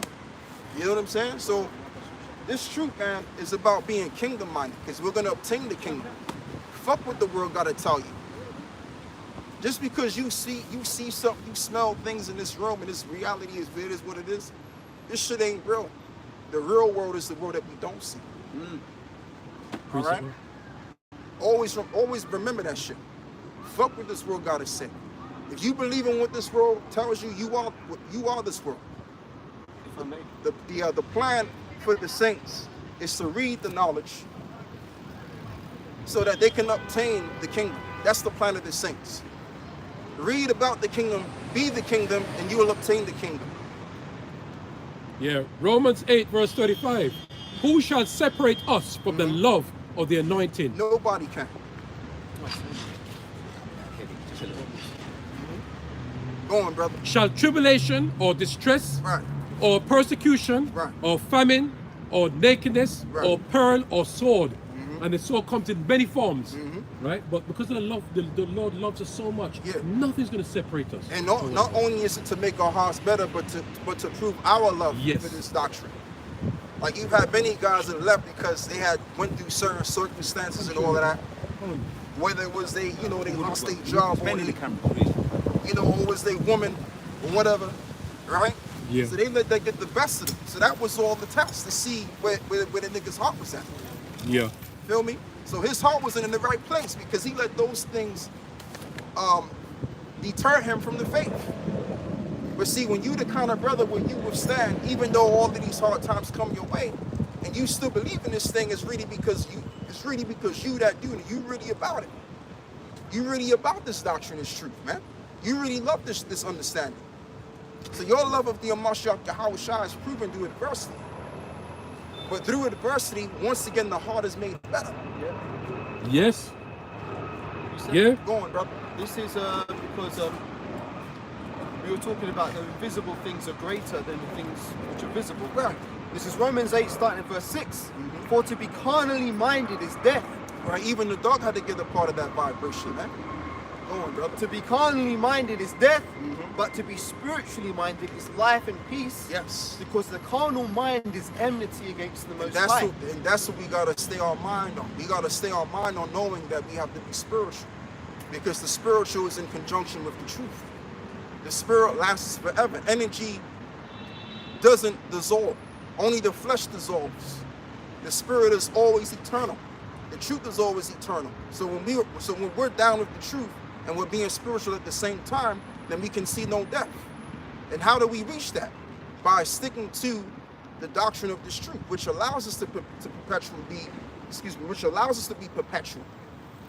That's why Job made it through his struggles, because even though he was up and down emotionally, more likely to be in his downs, he remained spiritual and became better. And plus he had this wife wearing him down too. Right. But You he know what I mean? overlooked this He wife. overlooked his wife. So that's what you gotta do. You gotta overlook all of these different negative forces. And his emotions, because he had his children, they all died and everything. Huh? Correct. So he put away all of that. You put away all of that. And, Wow. and that's just the thing. Not only do you overlook your environment, but overlook your flesh. Being spiritual is the key to life. Go on, brother. Proverbs 4 and 10 it says, "Hear, O my son, and receive my sayings, and the years of thy life shall be many." Yeah. I have Read that again. Let's rerun. I wasn't listening. Read that Proverbs again. 4 and 10 it says, "Hear, O my son, and receive my sayings, Yep. and the years of thy life shall be many." Right, and the years of thy life shall be many. Why? Because this represents the truth. That is always consistent. That will not perish away. So when you're living in the existence of reality or the truth, you will become the truth, which will last forever. Because it's the right way. You're doing everything that is good. All right? But when you step away from that and you live a life of a lie, you're going to only exist for a point of time. You're only going to last for a period of time, because lies operate in a period of time. All right? So if you're living a life of a lie, you're living contrary to that which is right, which is against the truth. Go on, brother. Verse 11 it says, "I have taught thee in the way of wisdom, I have led thee in right paths. Right, When thou goest, thy steps shall not be straitened, right, and when thou runnest, thou shalt not stumble. right. And when thou runnest, thou shalt not stumble." Go on. Take fast hold of instruction, let her not go. Keep her, for she is thy life." Right, for keep her, Beautiful she is thy precept. life. So the only way you're going to obtain life or overcome everything that is thrown against you, all the forces that you have to deal with by these people, guess what? It's because it's through the scriptures. Let me reiterate what I'm saying. That's how you overcome all the obstacles and oppositions and all barriers that are presented your way. It's through the word of the Lord. That's how we're going to overcome this man. We're not going to overcome this man by believing in this world, having this wounded knee projection. Woe is me spirit. No. You could be in that woe is me spirit because there's a balance. Sometimes you got to be down and then come back up. Because you can't always be up all the time. It's a flesh, isn't it? Yeah, because then that's when pride comes in. So you gotta be low. So you gotta be low at times. Really, most of the times, but always maintain your integrity and always keep a high mind, man. Not against, but because of the spirit of the Lord. Okay, which keeps you afloat. Go on, brother. Verse 14 says, "Enter not into the path of the wicked, and go not in the way of evil men." Right, go not into the world. Follow not a multitude to do evil. Blessed is the man that sitteth not in the counsel of sinners. Why is that? Because the counsel of sinners are going to be led the pathway unto death. All of these people that you see out here, man, they're going to die to death. They're going to be consumed in a nuclear destruction. There's a destruction coming like nobody's business. Yeah. And most of these people are going to get consumed. A lot of these people are going to die. Even the people that you may even love in some cases. They're going to die out here, man. All right? And the reason why they're going to die, because they're not in conjunction with the truth. Righteousness, which is forever. That's the bottom line, man. That's the reality. Reality is that most of these people that you see from day to day that you work with, that you walk past, they're all going to die. Yeah. Many of them will perish than those that will be saved. Wow. That's in your pocket. Go on, brother. When I jump down to verse 20, it says, "My son, attend to my words, incline thine ears unto my sayings. Yeah. Let them not depart from thine eyes, keep them in the midst of thine heart. Keep them in the midst of thine heart." Go on. For they are life unto those that find them, and health to all their flesh. And it's funny because Solomon is speaking as though he's the Messiah, which he is the Messiah. Let's get John 3:16, please. Yeah. Last one. Verse 23 says, "Keep thy heart with all diligence, for out of it are the issues of life." Right. For out of it is the issues of life. That's the Bible. So when you connect yourself with the Bible and understand it, then you can only but obtain that which is of life. Yeah. That's it. That's all it is. Ain't nothing to it. And that's how you resist the devil, and the devil will flee. So any kind of obstacle and oppositions come your way, it has to go, because you're at a frequency of righteousness. Why you think when Yahushua came before those demons, right? They said, if you come to torment me, before the time, because they couldn't deal with the positive energy that he was coming from. They couldn't deal with the fucking light, my nigga. Okay? That's what it was. Is that the demon saying, please, take it easy on me? Just be easy on me, man. And even when you talk to people, some people feel uncomfortable being around you. Heavy elder. Because of that light you bearing. People see the difference in you. Like Benjamin said, and I see it. Just like, you know, there's the story of Icarus flying too close to the sun. When people come around us, because we've got that light, they feel uncomfortable, because you know why? Even like you might be just sitting there in a quiet room, both there, but they're feeling convicted in their spirit, because our spirit is convicting their spirit of their unlawful deeds. Right. That's why they don't want to sit around you or be around you, because they feel guilty. Even if you ain't, bringing out scriptures or whatever, in the spirit, there's two spirits. They're not driving. Yeah, they conflict. They conflict. Yeah. And the ultimate reason why this is because their deeds were evil before the Bible. That's why they feel funny being around you. Go on, brother. I know you got something. This is Sirach chapters 2 and 1 says, "My son, if thou come to serve the Lord, prepare thy soul for temptation. Set thy heart aright and constantly endure, and make not haste in the time of trouble." Yeah, it means like don't. What's the word, man? You can force the Most High's hand and say, "Get rid of it." If you don't get rid of it, what's it? 2000 thing where they said, well, the Most High is going to be the time of Armageddon, or the end of the world. And if it don't come, I'm leaving the truth. I've heard some elders and apostles say some brothers gave the Most High what they call that? Giving the Most High a timeline, or what is it when your woman says to you, if you don't do this, I know you know about the woman thing. Ultimatum? Ultimatum, yeah. Giving the Most High ultimatum, right? I'll read it again. "Endure and make not haste in the time of trouble," right? Take your time with it, endure it. This is what it is. It is what it is. I have to go through it, yeah? "Cleave unto him and depart not away, that thou mightest be increased at the last end," right? "Whosoever is brought upon thee, whatsoever is brought upon thee, take cheerfully and be patient when thou art changed to a lower state. Because the point of because the agenda is to build you, is to destroy the old you and build the new you back up, which is all right. Again, making the heart better. And that's a part of also why the church is being perfected. Because the church is being broken down to stand upright once again, as in the days of old. Because as well as what we are, we represent the house of David. So as it was physically, the house of David fell apart. And as it was spiritually, the house of David fell apart. So now that Yahushua, through the Mashiach Yahushua, that spiritual temple and as well as the house of David is being built back up the right kind of way. Okay? Because we fell. We went through rough ways, as the Apocrypha says. So now we're coming back again, much more better. We're back and better. Okay? Like the prime minister. The prime ministers like to say, build back better. We're building back better. Okay, which that goes back into Satanism, goes back to 666. Well, you can use that. You can use anything for good. Even you know what I'm saying? The Great Reset. Yeah, even the Great It's Reset. going to be a real Great Reset. Yeah. Just one more. This is the kicker. For gold is tried in the fire and acceptable men in the furnace of adversity. Right. Yeah, so gold refined, they have to heat it, it takes out all the impurities. And when it says enjoy, when you find yourself in a lower state, accept it cheerfully, that sounds kind of like back to front or a bit sadistic. But you're in reality, you're thinking of the end goal of the gold. When you put in the end goal is that, why? And you said, if he's not dealing with you, then you happy the Most High dealing with you, man. Yeah. But brother, remember the Most High says, do not despise or trust in it. Do not despise it, as in, don't complain over it or take it cheerfully.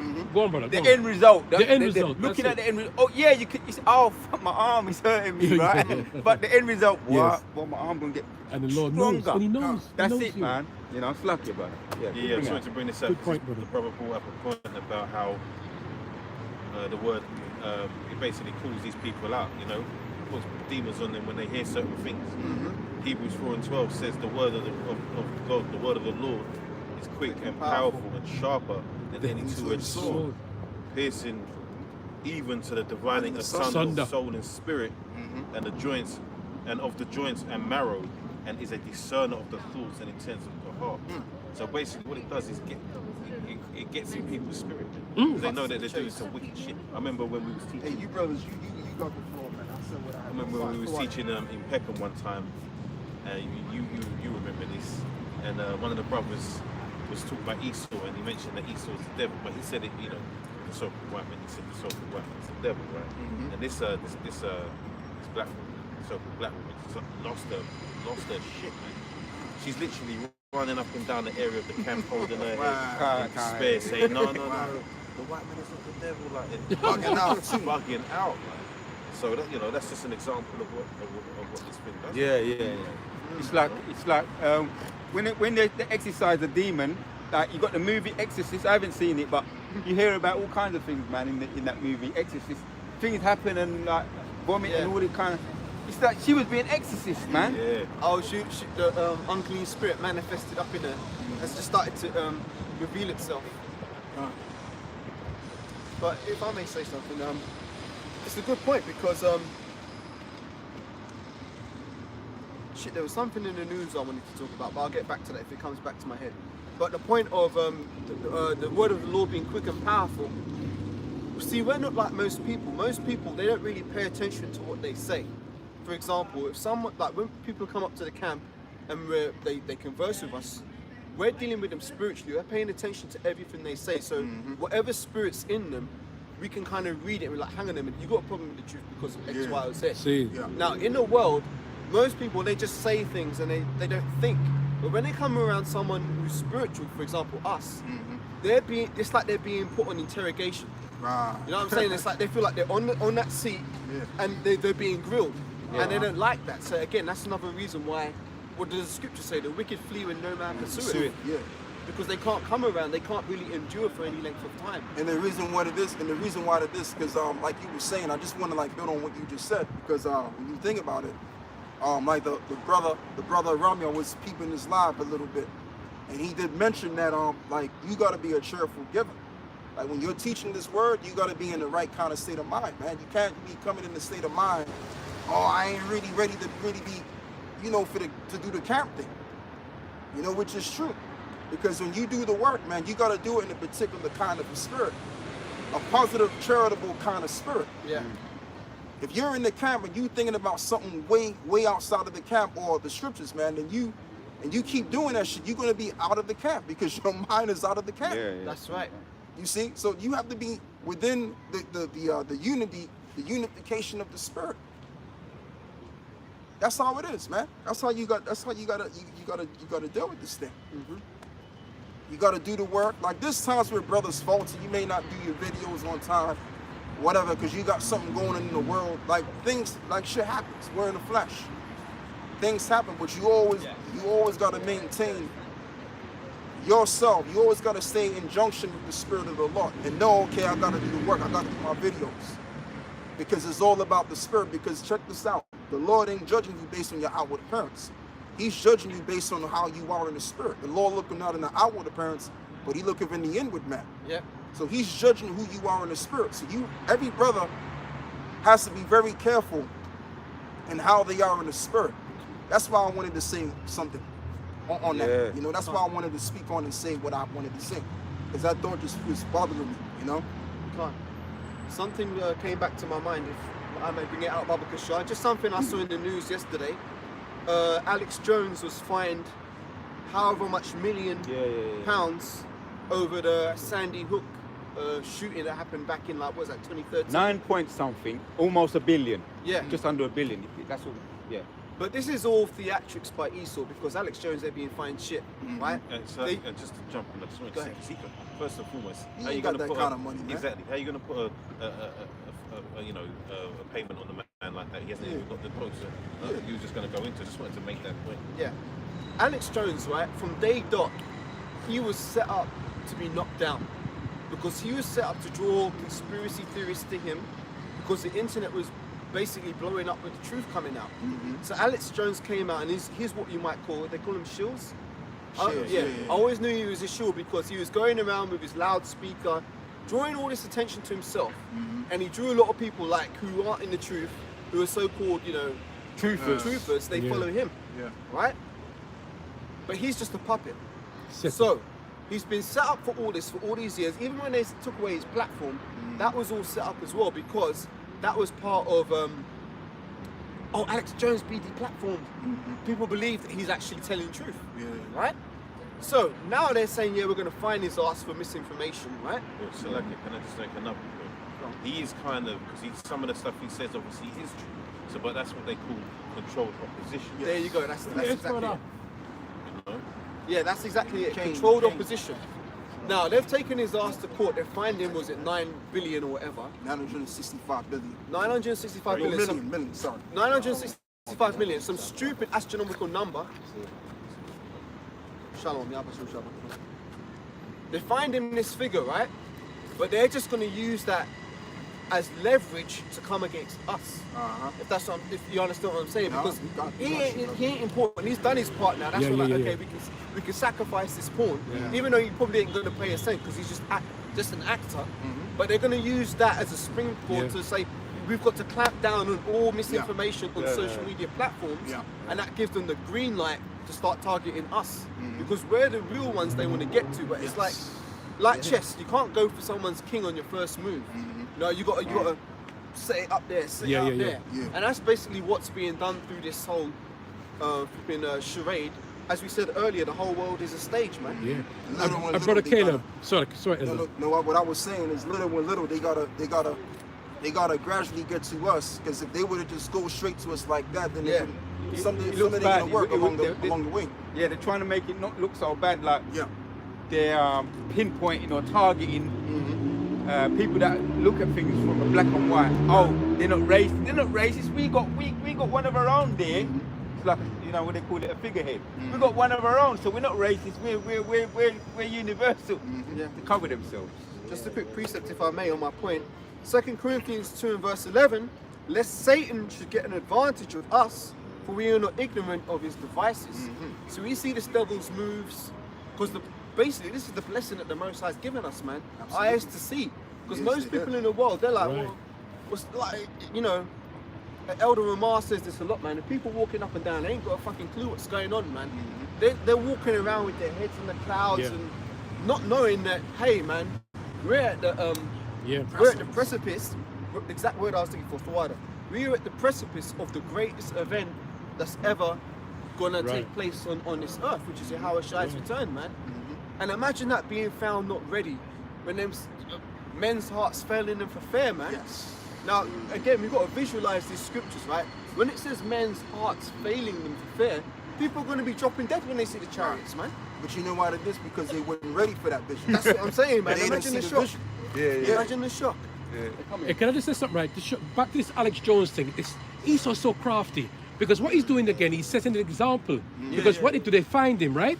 So because we could see, other people can't see. So when I see that he's been fined, people are going to say, oh, I'm not going to do that because I don't want that to be fined. They're scared. They're scared too. So Esau is crafty. Hey, listen, Esau is crafty, man. Intimidation It's tactics. Tactics, brother. I'm aware of But we could see it. in any kind of martial arts or any kind of sports. That's one of the weapons that, you know, we know about the trash talking and all that. That's one of the weapons that they use. Psychology. Especially Goliath and King David, you know. Oh, look at you little Yeah, man. twice the Look size on of you. Yeah. Like intimidation tactics. Yeah. Oh shit, you're right, you know. You're right. You see? I'm going back up, right?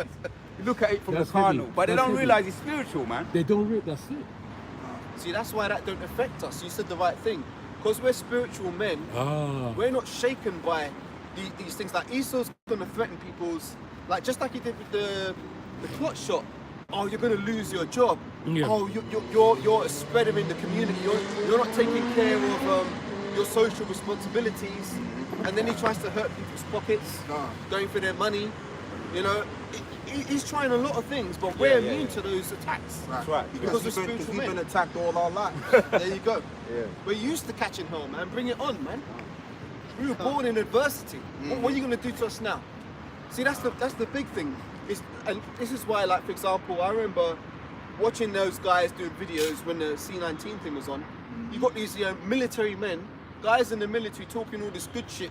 Yeah, I ain't taking it. I ain't taking it. Then they're doing videos. Oh, you know, man. Now they're saying it might be a dishonorable discharge, so I ain't got no choice, man. I've got to take it. Changing. You know what I'm saying? Flipping the script, changing the tune. But we ain't gonna flip the script and change our tune. We're gonna ride this thing till the wheels fall off, Just man. stand stiffly for the truth. Stand stiffly for And it. that will be a dishonorable discharge. Yeah. From the truth, yeah. This is Luke 21. I'm starting at 10 and read done. And before you read that too, brother, it's just like when you watch this film, Batman, what did Bane say? He said, look, you can't overcome me in the darkness. Oh yeah. I was immune in this. Oh, that's heavy. So the same thing is equivalent to us. We've been immune to suffering.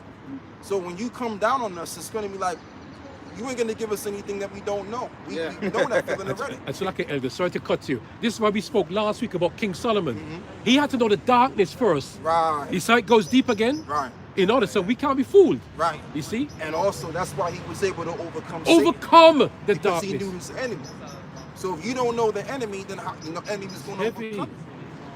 Hey, it's lucky. That's a beautiful point, Oda, because you mentioned Yahweh Shai's 40-day fast. When he was on that fast, Satan was trying him. Yeah, man. So he got to know his enemy. Right. He got to see all them little Deep. okay, it's gonna come this way, Yeah, that man. way. Again, so it's all preparation for him having to Heavy. do with the cross. Heavy. And it's like There you go. him seeing him approaching him in that moment. It's like him, how Shai's looking at him, thinking, you're coming to me. Yeah. And it's like, Yeah. you're trying to catch me out, but you're Yes. the one showing your weakness. Yeah. You're trying to really, you know what I mean? You're trying to tempt me. He's overreaching. Yeah. Doing too much, Satan. You see that boys onto the pride again. Pride, because the devil trying his best in He's them. offering him, It's pride. He's offering him all sorts of things. He All can't kind even of give him, things, man. yes. Yeah, I'm not letting All go. things were made for him, by him, Yeah. for him. So what's Satan gonna give him? No, Can't give him nothing. anything, man. And that shows us that the desperation. Anyone? It's like before you got here, brother.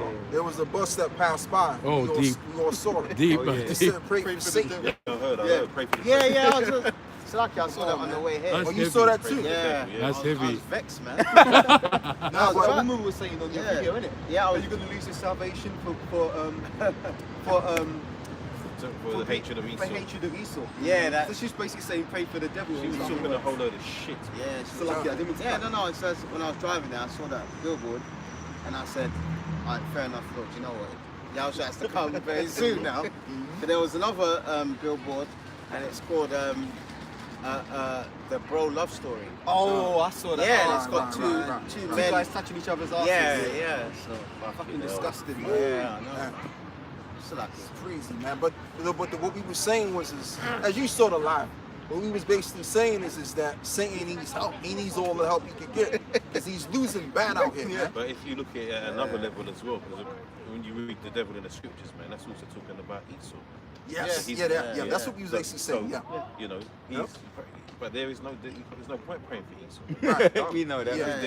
There's no redemption for him. yeah, So that woman talking that shit in that video, yeah. she needs to just shut her mouth and just fall learn. back, man. Yeah. Fall the Just fuck learn back. and stop talking shit. She's just a lost soul, man. Just leave It's her. got demons on it because, as you notice, when they want to talk their shit, they always want to talk about certain camps, what they're teaching. Yeah, And I think that she's been in the truth, what, 2 weeks? She Right. wants to stop 2 weeks. She Pull knows the head out, man. This has been on my heart. The heart is deceitfully wicked, man. exactly. She's cutting herself for her own speech. I'm going to read this here because we're talking about. Yeah, Esau needs to be prayed for, man. That's really what that was. Yeah. Esau needs all the prayer in the world, Yeah. man, because Esau's all upset. He's all tipsy-turvy. He's bugging out, man. These politicians, these leaders, they bugging the fuck out. But if you notice, if you look at us, we're like stationary. We're Yeah. calm and collected. When I go to bed, I can sleep good at night. Even though them demons fuck with me, I still have a good Of night's course, sleep. it's different. It's a difference, brother. It's a different difference. world. It's a different. Yeah, that's what I wanted to say. Go on. Luke 21:10. I want to read down. It says, "Then said he unto them, Nation shall rise against nation, and kingdom against kingdom, and great earthquakes shall be in diverse places, and famines and pestilences, and fearful sights, and great signs shall there be from heaven. But before all these things, they shall lay their hands on you and Yes. persecute you, Yes, yes. delivering you up to the synagogues and into prisons, being brought before kings and rulers for my name's sake. And it shall turn to you for a testament. Settle it therefore in your hearts, not to meditate for what ye shall answer. For I will give you a mouth and wisdom, which all your adversaries shall not be able to gainsay nor resist." Yep. Facts. So, and that's future, but and that goes for now as well. You know, We have entered we've already entered the gates of the nobles. They watching our videos. Of course, yeah. You know what I mean? I just wanted to bring it out, Yeah. brother. You know. So yeah, man. You know, we as we teach now, we have that ability to, to cut people with the word, man. For them to not be able to gainsay. And when the time comes, man, like the scripture says, we're not supposed to be sitting around thinking what we're going to say when Esau, if and when Esau catches us, because that's showing a lack of faith as it is. So when the Lord's going to, if we're of that ilk, if we're of that number, man, the Lord's going to give us exactly what we need and what we need to say in those times. Yeah. Right? Just got to say that. No, because I remember when I was like 17, I got beaten up by this Edomite guy, and they went to court, right? And the police were saying, "Oh, he's not going to get catched." No, they said he's not got no prior convictions. He's, there was 5 of you, 5 black lads, 1 white man, this, that, and the other. And basically, when we went to court, I didn't know what I was going to say, but when I took the witness stand, they called me a gang member. They said, "What was you and your gang doing?" Yeah, that's what they said. They said, Audacity. yeah, they said to me in the court, "What was you and your gang doing on a Thursday night?" And I never rehearsed anything. I just said, we were students, we weren't in the gang, we had an afternoon off, and then we had an altercation with this white guy. And I told him the truth. I swore, and I walked off, and he beat me up, man. And he was found guilty, man. Wow, And that's yeah, that's it. And all the police were saying he's not going to go to prison. He went to prison, man. So in that situation, being a 17-year-old kid, going up standing in the court full of white people, man. Yeah. You know what I mean? It's not as intimidating. Isn't it? Yeah, that's a hard thing. So even back then when I was lost, the Lord gave us the word. So in that time, the Lord's going to give us the word. It's the same, man. And you see how the Lord put that in remembrance to look back and remember. Yeah, That's even yeah. boosting your faith now. Yeah. That's boosting your faith. Yeah. So like, maybe the Lord put you through that early on because maybe you will one day be in court again. Oh, So you like that. believe in this Hebrew Yeah, Israelism. yeah, yeah. That's deep. That's deep. That's deep. Yeah. Yeah, because remember, this devil knows who we are. He's taken away our history, tried to anyway, whitewashed it, and now he's coming to demonize us. Yeah. That shows you how unfair he is, man. So any Israelite man or woman wanting to spare them and saying that we're teaching hate is madness. If I may say as well, you got Esau's kind of predictable in what he does because if you like again you study your enemy, you see he keeps throwing this right punch, he keeps doing the same thing. Whenever Esau wants to offer celebrity or destroy them, he usually destroys their reputation first. Then he tries to kill them, and usually they're found like Whitney used to found in the bathtub. Whatever. With us now, before he tries to come down with the sword on us, he's trying to do the character assassination. That's it. Yeah. By trying to demonize us as these guys, they're the problem, they're the cause of all the problems in our society. So he's going to try and do the character assassination first, then's going to come the persecution. Yeah. But the reason also, just to add to it, is not to say that your point wasn't relevant. It's 100%. That's why I want to say this. The reason why he wants to do all that is to validate what he's going to try and do to us. Exactly, justify it. Justify. That's a better word. Justify what he's going to try and do to us. That's what he does. That's why, for an example, when you look at you had the 2-horse race for the Prime Minister role between Boris Johnson and Jeremy Corbyn, right? And anyone that has any sense can see in the papers and on the news and everything and everywhere else how they were vilifying that man, ripping him apart and calling him anti-Semitic and all this other stuff, racist and all this other shit they was talking about. Whilst on the other side they wasn't doing that to Boris Johnson, and that was all. So the end goal was to make people believe that he was all these things, so they wouldn't vote for him. And now I've seen people on comment saying how they can't believe how they fell for that, and how the man was talking sense. And really and truly, look, we're not looking to them for leaders, but you can always tell when someone is, if you have a certain spirit, you can tell when someone's sincere about what they're saying. And I believe that he's probably sincere in what he wants to try and do. But that's why they would never allow him to be in that position, and that's why they did what they did, and it worked. And I mean, when you pay attention, as we've always been paying attention, Esau's been doing this forever. He's been doing this to the Muslims. He's doing it to the Russians. Because when you read, when you go on Daily Mail or Western media outlets, there's always a bad spin on the Russians. Because one day they're gonna have to fight them Russians, vice versa, according to Bible prophecy anyway. So we know how this devil operates. We know that they have to vilify you to actually go for the attack on you. Yes. We know this already. See, and I don't cut you too. See, when you know the scriptures, you know everything. You know about how the devil works, and you know how obviously the Most High works. It's all in conjunction. You know it all. So whatever they're coming with, it's not going to surprise us because we already know that. We expect that. It's quite funny. No, go on. It's quite funny you mentioned Putin because when I see the papers, they're calling him, what is it, Mad Putin, all this kind of stuff. What they're trying to do is condition the minds of the people to see the Russians as the villains. And they were doing this for a while because if you remember, they said that I know you're going. The Russians, Boris Johnson said the Russians were responsible for the some Nova Scotch poisoning. That's what they called it a few years back in Salisbury, And they said, the Russians are behind it. So they've been gradually building that narrative because they know that it's going to escalate. Just like how they did the Muslims back in the 1990s. They vilified them for a period of time. So that eventually, because they knew that, in the midst of the early 2000s, they were going to go in these regions, some of them, to take what they got, bomb their cities alive, and did what they did.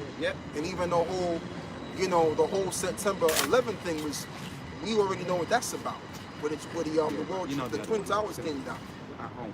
So it was already planned. I mean, they're actually trying to convince you that Ukraine are winning this war. If you read the Shows how papers, crazy these people are. they're I know, talking yeah, I about know. how they're pushing back the Russians, and if you believe that, you're an idiot. And most of the people that read things like the Daily Mail will consider themselves intellectuals, man. Yeah, that's some. They post a lot of folly in that. They do that. Anyone got a Slap. precept? I got one. Oh yeah, go on. I got it. This is Joel chapter 3, verse 1. For behold, in those days, and in that time, when I shall bring again the captivity of Judah and Jerusalem. Verse 2, I will gather all nations and bring them down into the valley of Jehoshaphat, and will plead with them there for my people and for my heritage Israel, whom they have scattered among the nations and parted the land. And part of that is that you got our people over there in wasn't it? New Guinea, asking them, oh, we want the Russians to come over here.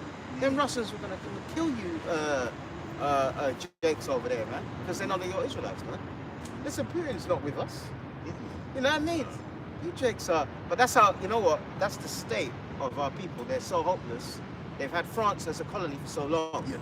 Now they're saying, listen, the French, we're still getting killed, they're not protecting us, and they're holding Russian flags. So they're trusting really in oppression, you know why? Because they haven't got this truth.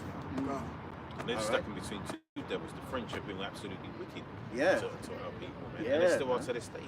The amount of debts a lot of these African nations owe to France, they will never be able to repay.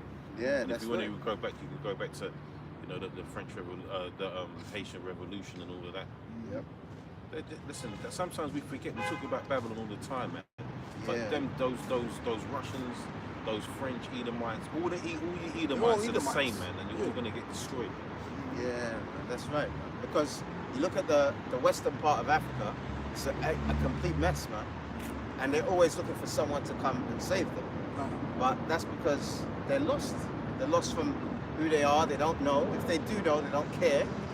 So what's next for them? The sword, man. And brother, just to correct you, know those people, most of those people from what is it? Who in Indonesia. A lot of those people really Japhites. Now there could be some among our people that's there, like every other nation. Yeah, but yeah, for the yeah. most part, they're Japhites.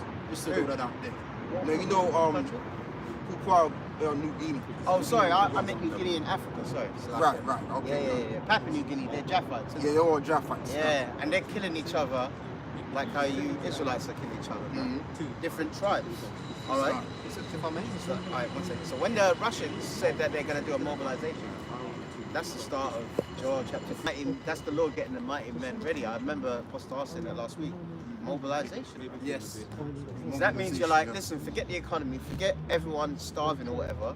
We'll put everything into this war. Yes. Absolutely. That's a good point. I was just going to say, because they're calling for help from the Russians. Isaiah 31:1, woe to them that go down to Egypt for help, and stay on horses and trust in chariots, because they are many, and in horsemen, because they are very strong, but they look not unto the Holy One of Israel, neither seek Yahweh. There you go, man. That's the reason why they're asking with Russian flags. What's the difference between an Edomite Russian and a French Russian? Man? They're both completely wicked. But the only difference is, I don't know if you heard Putin's speech the other day. No. Yes, I did. Oh my God, he was talking about Western philosophy, having three genders. He goes, this is what they want to push up on the whole world. Yeah. And he's right about that, even though he's probably a faggot behind closed doors. But he's saying the antithesis to what they're doing. Yes. So you can see that the Lord is splitting them down into two camps, man. And if Satan be divided against Satan, how can his house stand? How can his house stand? Because once upon a time, like many years ago, Russia and America, they were in league at one time and they were buddies. But now the Lord split that up for the sake of Ezekiel 38 and many other prophecies for the fall of the Empire of Edom. Because when you look at Russia and America, these are the two superpowers around the world. Yeah, you got China, they have their little form of power. But it's really between the Russians and the Americans that this empire is going to end. That's right. White on white crime. White on white crime. Yeah, baby crack boy. on. Which really, they're not even white. It's red on red crime. Yeah. Yeah, they're red. That's the point. Yeah, good point. I was going to say something else. So I was going to say something else as well. If I mention, I was going to mention it earlier, but I forgot.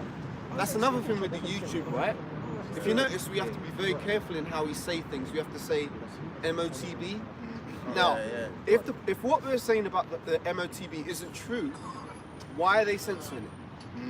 You know what I'm saying? It's been all throughout it's being made more and more manifest with each passing day. The GMS has had the 100% truth. Exactly. Yeah. Because otherwise, why would they need to stop it? Yeah. So that shows that we know what their agenda is, which is Revelation 13 or 16 to microchip everybody. Now, if look at us, right? We're just a couple of guys standing on the street in garments holding Bibles. Why should this billion-dollar corporation, be so obsessed with us and our videos? That's a very good point, brother. Because we're really supposed to be nobodies, right? Exactly. But yet, We're just regular niggas. exactly. Yeah, just niggas on the streets. And correct me if I'm wrong, right? I might have wrong understanding, but even our videos, they don't run adverts on it. No, they don't. So that's another thing too. Yep. They run adverts on everybody else, but they don't run adverts on us. Well, there's a saying, paraphrasing it, and it's like, you know, someone's telling the truth when they silence you, mate. Ooh. So you're trying to be Yeah. silenced. You know what? You don't need to. And another thing is that whole conspiracy theory tag or conspiracy theory tag is no longer working because the conspiracies are coming through now. Yes. Yeah, they're coming to us. Yeah. So that's really now they're getting desperate. Yeah. And it's like I was saying earlier before, because he was talking about how they're suppressing us. You know, pretty much when you think about it, that's why a lot of our channels are being suppressed. Because the worst fear to this system is that you have a bunch of Negroes, according to them, that are knowledgeable. Yes. But we're not just any knowledgeable Negroes. We're Negroes that know exactly who we are. And we know exactly what the truth is. Yep. So that's what it is. So even though they're worth billions and billions of dollars, right? And they're all in conjunction together, and they're successful, and we're just regular Negroes. What it is, the threat is that we know a whole lot, and just as much as they know, and if not more than they know. And that's the threat. That's the threat. Because we shouldn't know anything. According to this society, we're just niggas that shouldn't know anything. Yeah, man, niggas. Grimy, Yeah, brother. but Salaki, that shows you how justice devil is. Excuse my language. No, go on, Because if we were just on the street selling, you know, this and that and the other, like any other Jake, they would brutalize us. No, we're doing something constructive. Yeah. Right? It may not be mad to you, it may be mad to you, but listen, you should say, well, at least they're not going out and mugging old ladies, you know, but they're trying to suppress the thing because you have to say certain words and be careful what you say, this, that, and the other, and that shows you that he's unjust, man. Right? So Isaiah 10:1, woe unto them that decree unrighteous decrees. And I give one example. In Russia, you can't say it's a war. If you say it's a war, you're gonna go to prison for 50 years. Oh no. Yeah, it's a special operation. Okay. Wow. So if you say, that's how we can do that. If you go out and protest and say this is a war over there in Ukraine, you can get 15 years, man. Wow. And they're doing it, man. So that's the why when people are protesting over here, they're saying they're being brave. They are being brave. Because if they say a war, 15 years in prison. And in Russian prisons, they're psychos, man. Hey, No? I've got something. This is Matthew 24. Finished? Yeah. Matthew 24 and 14. It says, "And this gospel of the kingdom shall be preached in all the world for a witness unto all nations, and then shall the end come." And the reason why I read that is because when we're on YouTube and we're teaching the word, What's he doing? and we're on the There's streets some of comments I whatever, was going to try and read. we're not trying to call out to everybody, right? So this is for the elect, right? So everyone's not going to get this truth. No, I was wondering who the comments was. Okay. But I couldn't see. Everyone's not going to get this truth, right? But the reason is that these elites know the scriptures. And what I just read there tells you that it's the preaching of the gospel that's going to bring about the end.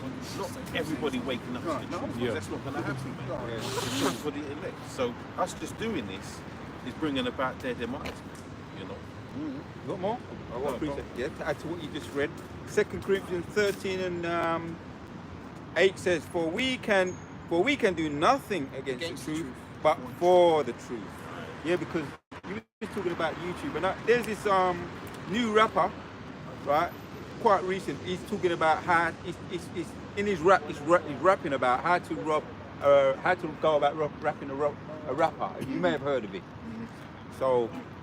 But they haven't took that video down. They're promoting that. Yeah. You understand what I'm saying? They're not coming up against wait a minute, he's promoting thieving.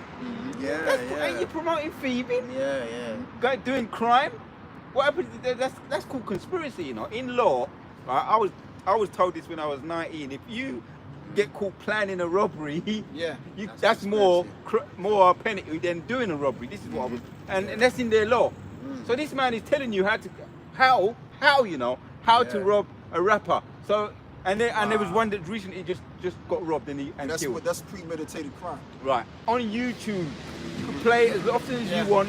You can put thumbs up. Yeah. Fuck, as you what you're alluding to. See, but we don't expect them to be just. But they just in your face with it, man. Yeah, they're in your face with it. He's going full pelt to make sure that the nation of Israel is all the lowest of the low, man. All their songs now are about popping pills, Popping bottles.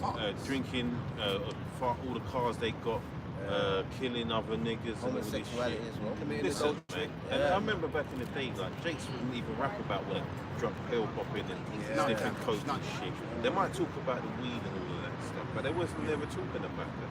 But now that's the thing now, you know. And why is that? Because they're just following after Esau, man. Yeah. Well, if I may, that goes back to when rap started out. There was more of a content in terms of pushing a message, but it's around the time. Correct me if I'm wrong. Well, you know, originally it was about just who was the best MC, who was the flyest MC with the best lyrics. Oh yeah. Who was dressed the best. Yeah. You know, Who had they'll better talk lyrics. They would talk about having cars, but they wouldn't push it overdo that. Because they were just basically saying, look, they're successful. But now it's like you know, I just wanted to make that. Yeah. That was the original. Then they started. Then they had the conscience like the brother was talking about. What basically happened is because the JWOS were aware that the power of music and messages spreading through music. So they started to push groups like NWA. With Fuck the Police. That's where that whole gangster rap scene started to be born.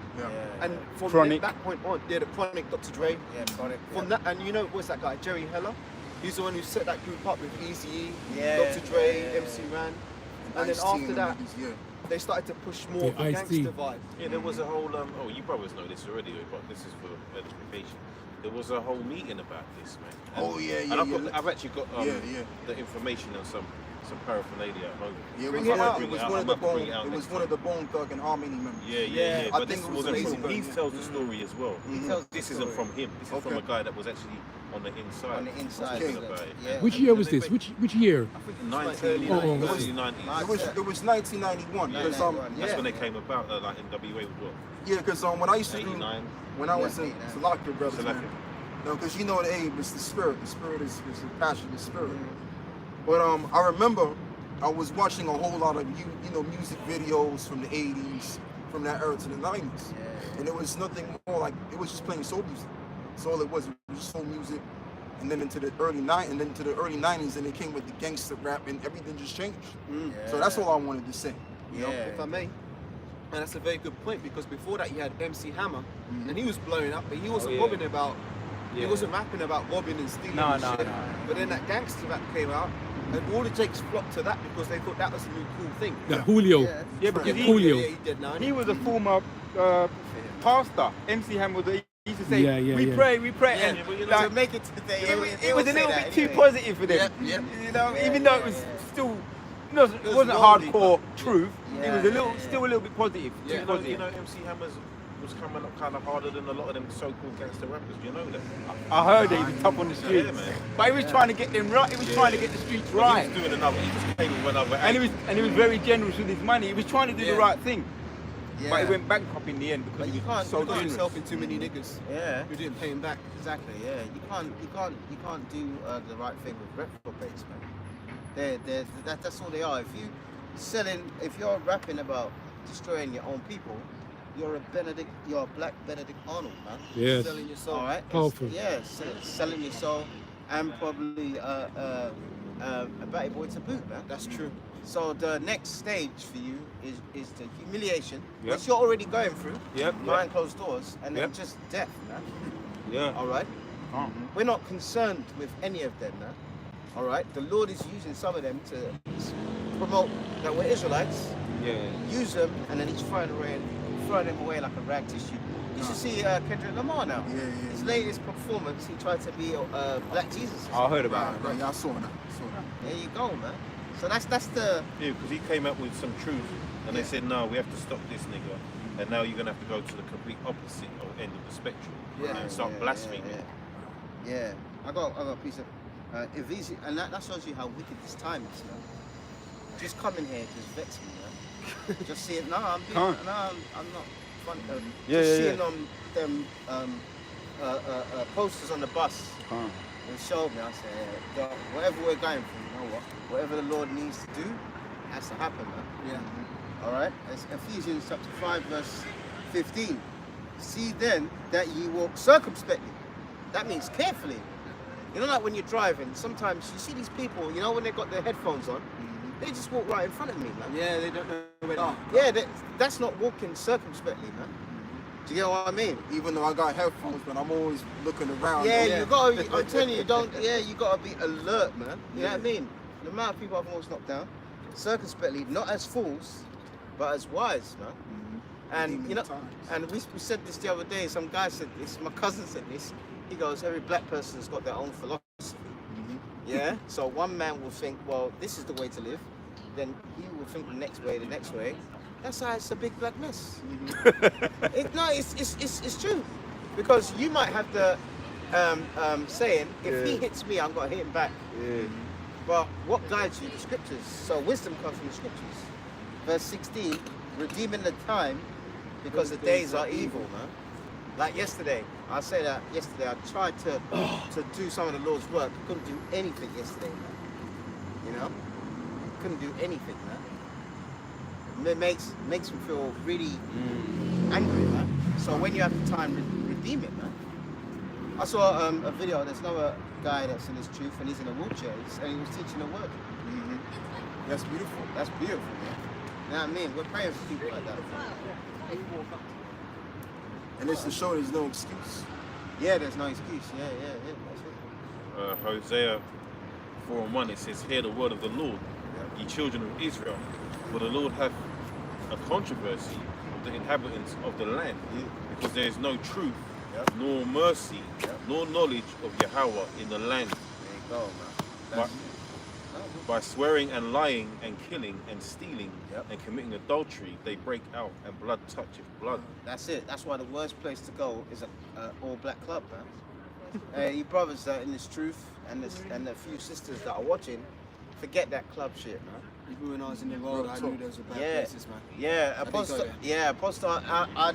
I've been to a few. I'm not no John Travolta, man. You know, no black John Travolta booking down.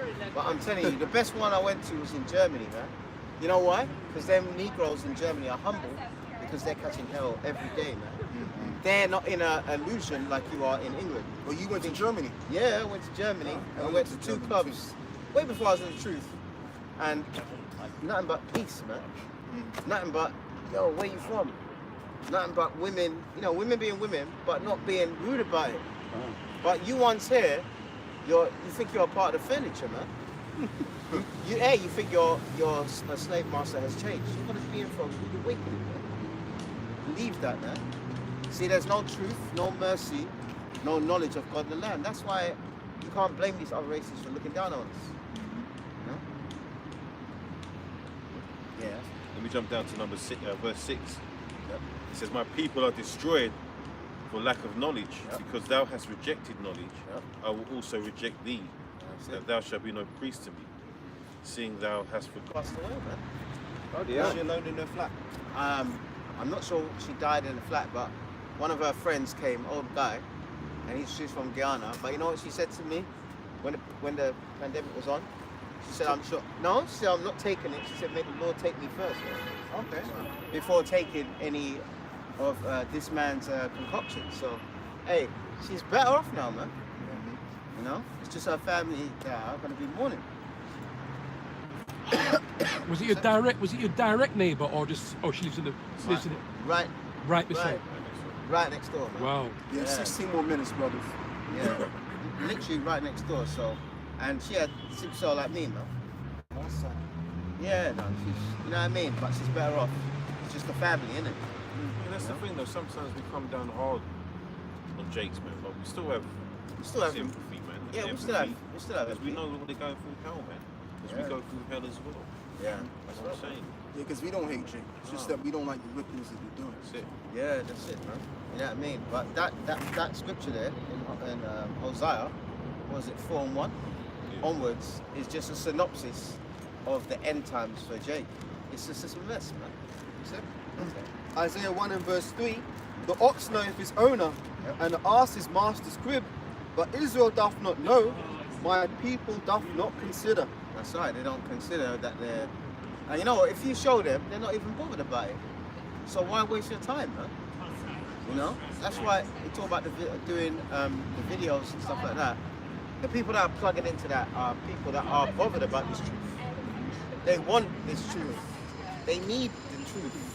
Like our baby, like when we see a baby sucking on the mum's teeth. You see it, man? Yeah. You know what I mean? Sucking all that milk. Dear life. People. It's true. It's true. You know, Dear life. it's true. It's sucking on the Really? Dear life. you know, the teeth to get nutrients. Yeah, nutrients, man. There's some videos that brothers do might have 44 views, and someone will put one comment and say, you know what, I was thinking about this question the other day. That's happened to me a few times, man, and loads of brothers have got testimonies to that. You know, so that's why this truth is it's everything, man. And if you're not going to be in this truth, what would you be then? Because once the Lord takes the Holy Spirit away from you, you're worse off now. Yeah. And you know your might as well be dead. Yeah, you might as well be dead, man. So all them people, that's why the ones that the Lord has stripped them of the Spirit, stay away from them. Woo! Yeah, The just two walk dead. together lest they be agreed. Yeah, you can't walk with a dead person, man. Good point. If I may as well, look man, when a brother falls out and leaves this truth, No, brother, no. the best thing, this is just me speaking, but I've heard apostles say the same thing, but you don't communicate with them guys anymore because the demon that's got them is going to jump try and on you. pull you out too. Because look man, the demon's job is to take men out of the camp. If it gets one, that guy's already done. Who else can I get? So by you associating with them, all they're going to do is be trying to convince you that you're not in the truth. Like, Yeah. but do you really believe that John the Baptist is Such and such. Elijah? Oh, do you really believe that Yahushua did those miracles, really? Do you really believe that when the cock crew, it was a real cock and not a man shouting? I'm bringing up some old ass things that people have said. Yeah. Yeah. I got a precept, but I just want to say something as well. I'm not going to mention any names, but I saw someone that we used to teach with the other day. Oh. He's going to teach with some. I'll tell you this afterwards. Yeah. But he went to teach. He's going to teach with some other guys now, and so he was telling me the reasons why he's against certain doctrines that GMS teach. So I decided to watch the guys that he's now teaching with, and this is this is like 2 years ago, right? Yeah, But I've not yeah. watched these guys before, so Yeah, I'm just going to tell you the story real quick. So they're trying to go against the fact they were trying to argue the fact that the soul and the spirit are two different entities, right? Wow. Whereas, you know, a word can mean two things or three things, but ultimately the spirit and the soul are the same thing. So I'm watching the video, and this guy's trying to teach and trying to rebuke our elders that we are, you know, that are well learned. And he said, and he brought out the word Hades, man. He starts talking about hell. So these guys believe in hell. Hell doctrine. They believe in the hell doctrines. But you're there trying to cut, you know, guys that are much more learned than you, man. And that's just another example of someone going off into another doctrine and believing other doctrines, man. But I just wanted to read this, was a brother was talking about this. Romans 16 and 17 says, "Now I beseech you, brethren, mark them which cause divisions and offences contrary to the doctrine which ye have learned, and avoid them." That's right. That's the kind of spirit. So we ain't supposed to be hanging around those guys, man. It's like the brother was saying, man. That's what you You start listening to too many people, and next thing you know, you're believing in some bullshit. Yeah. Yeah, confused. yeah. And you know who did that? The Many, Lord. many men. Yeah, He's the Lord. Yeah, and that's right. Yeah, That's that's it. it. Fear the Lord. Yeah. There's different scriptures on forgiveness, right? All right, and if someone repents, you forgive them.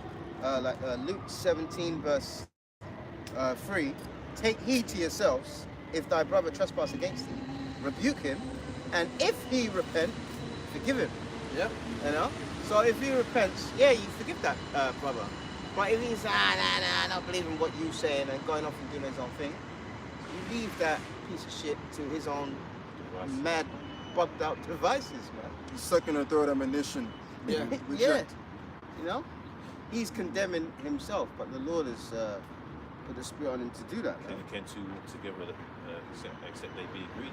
Yeah, and then on the flip side, when you're in this truth, all right, verse 4, and if he trespass against thee 7 times in a day, all right, and 7 times in a day turn again to thee, saying, I repent, thou shalt forgive him. So let's just say this brother here offends me and does things contrary to the scriptures in a day, and it's 7 times, 14 times, but he always says Salakia. Yeah, because he didn't mean to. That wasn't his intention. Yeah, I mean, you forgive that, brother. Yeah, because we're all in the flesh. There's gonna come times we're gonna offend one another, but we don't mean to do it. Yeah, you know. that's But it, if the intention is there to offend, then that's when the going gets wrong. That's it, man. You know. So when they're on the left hand side and they're bugged out, just ignore them. When they're on this side, all right, and they transgress and they repent of that or whatever, forgive them. Or even if sometimes they might not do something, they might do something and you know they didn't know that they did it. It's not malicious. It's not Yeah, malicious. it's not malicious. Yeah. Yeah, forgive it. Transgressions. Yeah, that's what I'm saying, because I was thinking about this the other day. I was thinking about the elect going, into Jacob's trouble, getting put in a warehouse somewhere, being tortured. That's the reality for some people, man. And if the Lord has that for any of us, so be it. What other choice do you have? You haven't got none. It's His will, Because sometimes when you watch these films, I think it was Jeremiah did a video saying films are spiritual. And they are spiritual. There's coming a time very, very soon where that's going to happen to us, man. All right? They're going to do things like that. But on the flip side, there's going to be some that the Lord's going to give spiritual powers in that day, man. All right? And they're going to save a lot of people, man. There's loads of scriptures on it. Isaiah 40:31. They're going to mount their wings as eagles, be tired, and they're not going to be tired. Throw like sparks. Yeah, to and fro like sparks from a flame. So remember, there's the hell coming, but remember the miracles are coming as well, man. As long as you stay firm in this truth, Got any precepts? I think I brought up my last one already. Because the Lord is not, like there was a blood moon the other day. That's it, what? Someone get that? Acts 2:20, I think it is. Yeah, I'll get it. Yeah, there was a blood moon the other day. And, the moon, on the news, they just said, oh, the moon, this is a new Phenomenon. Yeah, new phenomenon. And, that's it. You see, the Lord is not going to say, listen, I'm, if you don't get the prophecies and the signs, I'm going to wait for you to wake up. I'm just going to wait. I'm going to wait for this brother to finally get his act together. No, the Lord is doing things in His time, man. God. All right? This is Acts chapter 2 verse 20. Yep. The sun shall be turned into darkness and the moon into blood Yep. before the great and notable day of the Lord come. There you go, man. That day. And that's that day we're waiting for, especially when all hell breaks loose. So we're going to be thinking of that every day, man. Every minute. I was going to say, and Esau always tries to have some fantastic reason of these heavenly signs, man. Jeremiah 10:3. Yeah. I'll bring that out if I may. But even the other day, Salak, your brother, even the other day I was pushing on the news how they want to prevent Armageddon with that the rock the center. They wanted to break that stone. Oh yeah, the meteor. The meteor. Yeah. They wanted to try Send the missile. the missile. They said, oh, Yeah, that was all fake, man. all fake, brother. Yeah, you really believe that? Yeah. Hey, like, how many people believe that they actually went to the moon? No. I saw that story and I briefly read it and I skipped over. Skipped the it, that's it. bit. Yeah. It's just bullshit. Hey, you see, Entertaining, if brother. there's no lights here, right? The only thing that is going to give us any light is the moon, right? Yep. Yeah. So how the hell could they get to the moon past the Van Allen belt, Yeah. which is pure radiation. Right. Thousands of Right. pounds of it. Too. Yeah, and land a ship on the moon and walk on it, they would have been blinded, man. Yeah, Yep. because they give you that shit doctrine about the sun reflection off the moon. Yeah, that's the bullshit. moon is. The scriptures tell you that it's for a source of light, man. Yeah. You know, to pass the Van Allen belt, what you need is you need abundance amount of carbon to breathe through the radiation. Yeah. Because carbon you need carbon to obviously do wave radiation basically. Yeah, It's like the force field. But they ain't got that technology for that shit. Yeah. Contradict themselves all the time. That shows you how bugged out these people are, man. Yeah. That they actually believe this stuff. That's why there's a guy that follows Neil Armstrong around and curses him out, man. You know how many times Buzz Aldrin has repeatedly admitted that they haven't done that? Yeah, they haven't Many done of that, times. And that's guilt. Yeah. He's based his life. Imagine people have held you as a hero. They made Yeah. a And cartoon your life is character just out of it. bullshit. Yeah. Your life is just a whole lie. Yeah. I'm surprised he hasn't killed himself. It's leader might know, isn't it? But they're the quickest to do that sometimes. Yeah, All they the are the time. quickest to do that. But It's like like, a- But Just I quickly. understand what you're saying because it's easy for them to lie, isn't it? I was gonna say they even made a cartoon character out of him. You know, Oh, in yeah, Toy Buzz Story, Lightyear. Buzz Lightyear. Oh, yeah. And what's his Is catchphrase? that him, yeah? Yeah, that's him, innit? To infinity We're and supposed to beyond. represent him to yeah. infinity and beyond. So every time they're coming out, that's Yeah, how Buzz. Esau thinks. He thinks that his kingdom, his house will endure forever, and he's going to go to infinity and Yeah, beyond. yeah. It's all bullshit, man. Imagine that you believe that in the 60s, these devils landed on the moon in the 60s. But they weren't. They were still on. The witchcraft that was over them in the 60s was heavy. They hadn't been given the spirit to wake up. But I believed it. So I they- believed it back then. Yeah, You know what I mean? yeah. I believed But, it. but that's what the brother just said, the witchcraft, the Yeah. media. Yeah. See, we've got things like we've got video recorders, for example. Yeah. They didn't have VHS back then. No. Yeah, So you when they're can't seeing it blame being them, shown yeah, on yeah. TV, they Yeah. can't actually Yeah. pause it Yeah. and Yeah. actually look at the Yeah, image. it's It's just Yeah. It's easy. The deception was easy back then. Yeah. Yeah. Same with World And War people, II. and selective, I was gonna Sorry, say, sorry. people wanted to believe that. People Yeah. wanted to believe. Yes. That's a whole part of the trick. You start talking about this whole mission to the moon, and you're going to do this that, and the other, and then you say you've done it. Yeah, because you got to understand, like back then they didn't have the technology that we have to where we See. can pinpoint, Yeah. such Yeah. and such. So Yeah, it was yeah. he was capable of believing it that it was possible that you could make it to the moon. But you know, as we're in a time of truth being revealed now, there's all kind of documentation proving that they never made it to the moon. Chariot up there, speaking Yeah, of the it's heavens. overhead. Directly overhead. Oh yeah, there's moving right there on top Yeah. of us. Oh, Brakathia, how about Show me how much, show me how much. Brakathia, how about It's Shana funny we're Shana. talking about, Yeah, that's Esau, what I said. Esau trying to go to The heaven. heavens, man. Uh-huh. Brakathia, how about Shana Shana. Yeah, That's a this, beautiful thing to see. Yeah, that's just a sign right there. even in World War II, Hey, World War II, man. Hey, Esau's chariot and our chariot dancing. Yeah. Look up. We go Redemption, to the redemption Sure, draw no. line. Yeah, man. That's nice.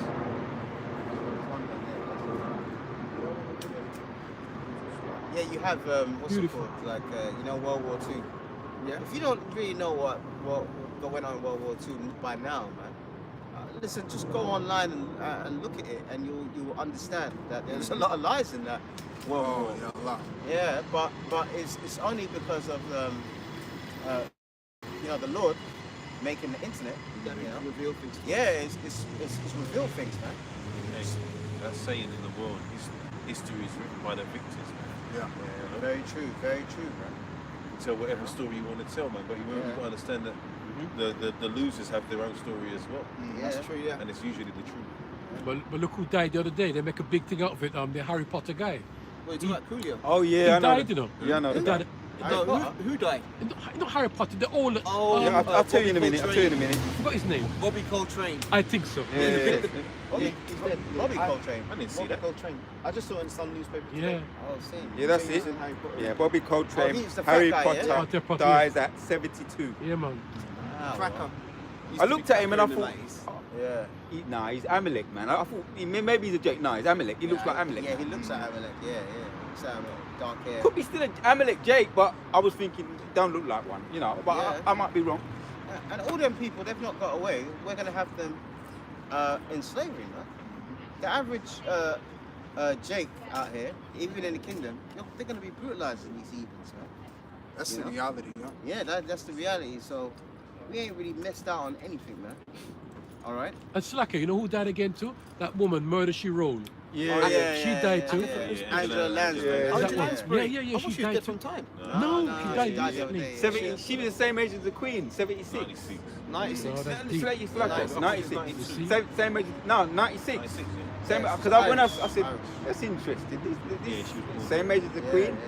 yeah. I don't know, man. Yeah, Whatever. but they've got no idea. But the most I was taking spirits back. Man, I They've tell you, got that's no heavy. idea in their head. They think, like, you know, like this period that's going on now. Yeah. They think that, yeah, we're gonna ride the storm. Right, this, yeah. that. It flow Every time they over. have these things on question time, I always laugh. Doesn't matter how much pain I'm in or what misery. it just boosts my spirit. Of course it is, brother. You know, oh, why they quite and quite. We knew that coconut is not gonna last long, man. They did that because they know he's an Israelite, man. He's They- a scapegoat. Yeah, the scapegoat. They use you coconuts. Yeah, man. He never came up with those policies by himself. They gave him those policies. Yeah. He just had to talk about them. That is his role. But his now role. he's got to bite the bullet. Well, that fucking bitch is still in power. Just, You've got to trust. Yeah, it is. But she might be. She said, "I'm not going to step down." Like apparently they wanted her to resign. Yeah. no, That's how the talk. bad. That's She's the just talk. in. But She, they she's don't- in there to stay. She's got a few. Yeah, Yeah, she got a she's job staying to. for Yeah, a she while. got a thing to do. Yeah, Yes. she's one of the what is it, the vessels from the World Economic Forum. Wow. They gonna allow They're that gonna to keep stay. her. Yeah, Yeah. They're Do gonna allow something- it do to stay. something. They're gonna do some with that. They got this guy, what's his name? Jeremy Hunt.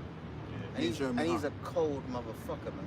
You see. I'm telling you, man. He's cold. He said about 3 years ago, I don't believe that no families in Britain are going home hungry.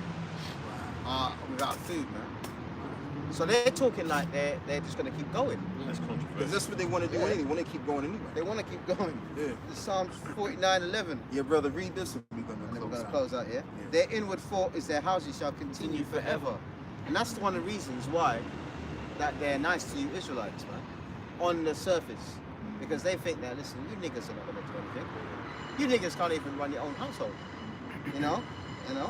And their dwelling places to all generations. They call their lands after their own name. Except for this one. This is still England, man. Land of the angels. We named it that, man. And they took that title for themselves to call themselves the angels. They call themselves the Anglo-Saxons. Yeah, man. Because they wanna come under that vibration Yes. of being the sons of Yes. God. But no matter whatever they entitle themselves to be, they can never be that. Because that's who we are. Yeah, and it's not the truth, man. Yeah. So that's pretty much what we got. Any last precepts? Okay, Khan. Yeah, so with that we want to give all of the praises and the glory to the Most High and the Son. Yahweh, Ba'ashem, Yahushai, Ba'ashem, B'kah Kodash. Wow, Kwam Yahshua. Kwam Yahshua. Kwam Yahshua. Shalom. Shalom. Shalom.